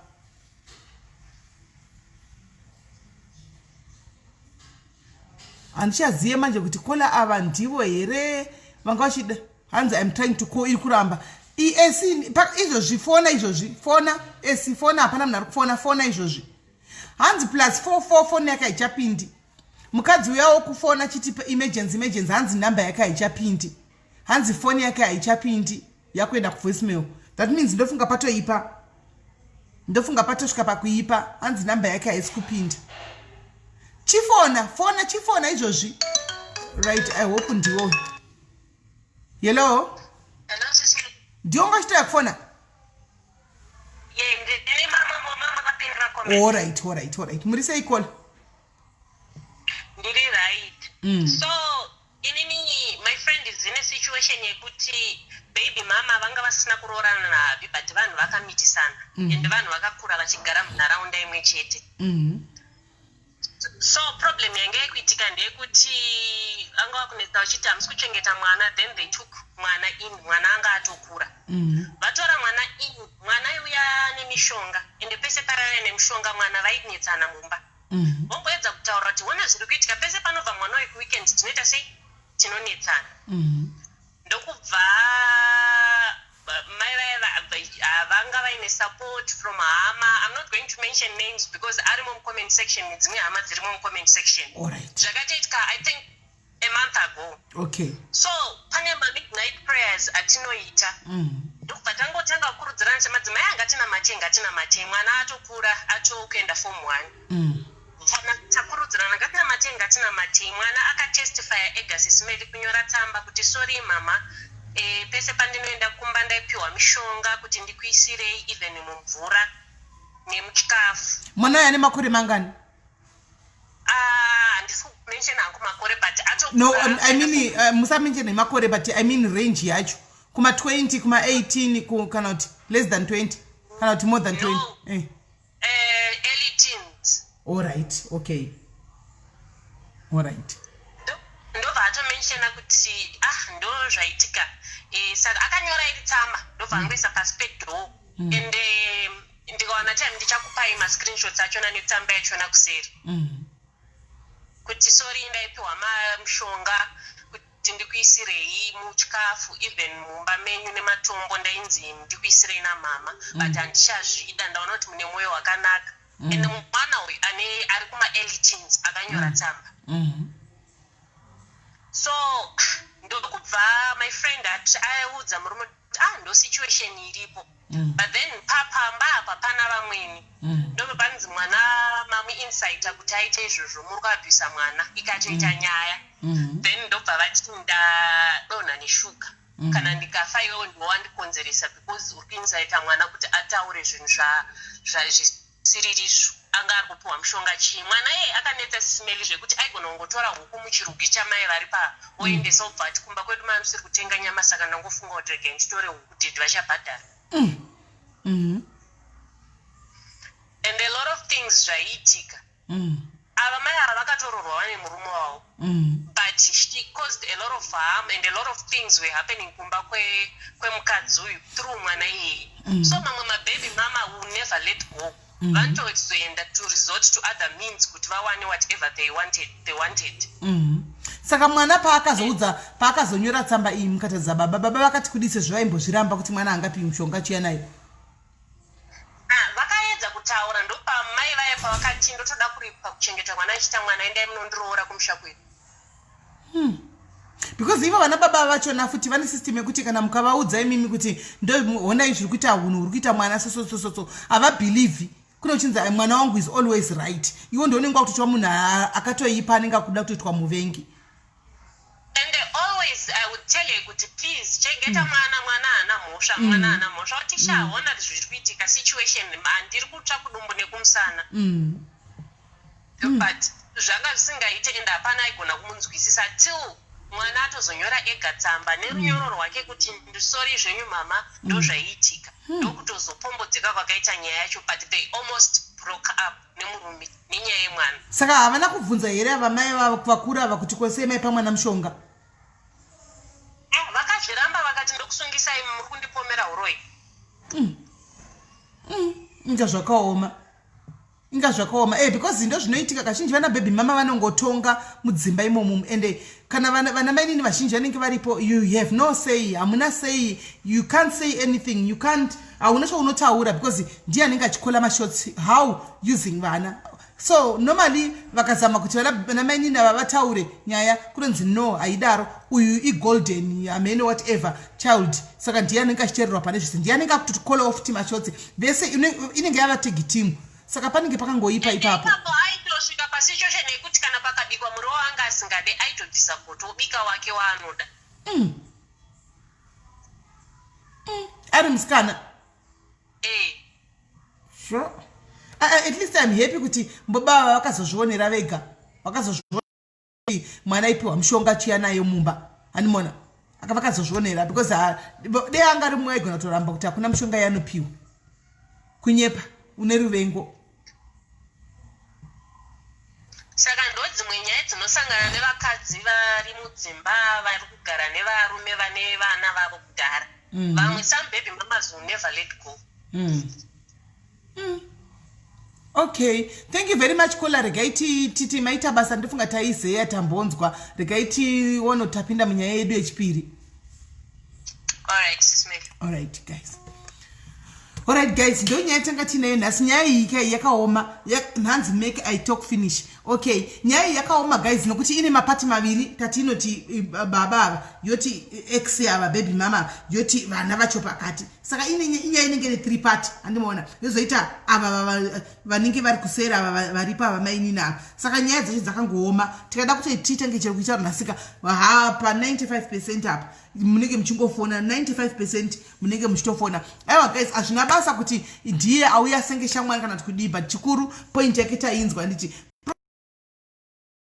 judgment yayo nekuda kugadzirisa nekuda kufungidzira kuti ndiye chetaisi shamwari yake isusu ati shamwari yake yamutuma let's just take a word for it kuti atumwa neshamwari chatiri kungoda isusu kudi kuti wane kuenderera mberi nekuona toisova sei nyaya zvinoitwa sei andikatibatsire kola anga ari pananga nenyaya yake I think anzwawo zvakawanda kola I think wanzwawo zvakawanda zvawanzwa kumadiaries iwo chisefa zvinoitikawo zvaunoda kutora zvausinuna zvazviti wobva wangosiyawo kana rudo ruri kutsvamba menyu I think imbogara pasi nemurume uyu munyatsokuonesana futi mutaurirane futi kuti you know what I think you are being unfair kwandiri kana iwo inini uchindirambidza uku why is it iwo zvauri kundirambidza is the same thing zvauri kuita iwewe saka which is which tell me the truth at least ngakubudire pachena uzive andiona kuti ari kuda kuita sei chaiko so ndo nyaya tanga tinayo nhasi guys regai titore 3 minutes break notify dzachaya 3 minutes break vanenge vatomirira and then toda sei tobva tapinda munyaya yedu yechirongwa chinotevera uyu unonzi Dikison nai makamboona munhu unonzi Dikison ndosaka achinzi Dikison zvidzai wokubira mumwe wedu mudiaries mari ari kuAustralia kushuwa kubigwa mari naDikison ndosaka uchinzi Dikison takutotamba nelive yako takutofamba newe manje takutanga Dikison namba dzangu nadzo kana uchida kufonawo zviri kwauri andiona unongofonawo unobvumidzwa asi ndakataura newe nezuro ukatotaura nyobvu handi ukati ngavaite zvavanoda mari hapana handiti ndezvawaitaura saka isi tikati no problem isi tongoyawo pano handitika tongotaurawo nyaya tobva takandawo nekumhembe ndichavaudza futi vaendesa kumavhi11 uko zvichingoenda zvakadaro kuti uite famous handitika Dikison diki saka guys regai tisangane pa 3 minutes tichibata nyaya yaDQ handiti maona saka musaenda kure stay tuned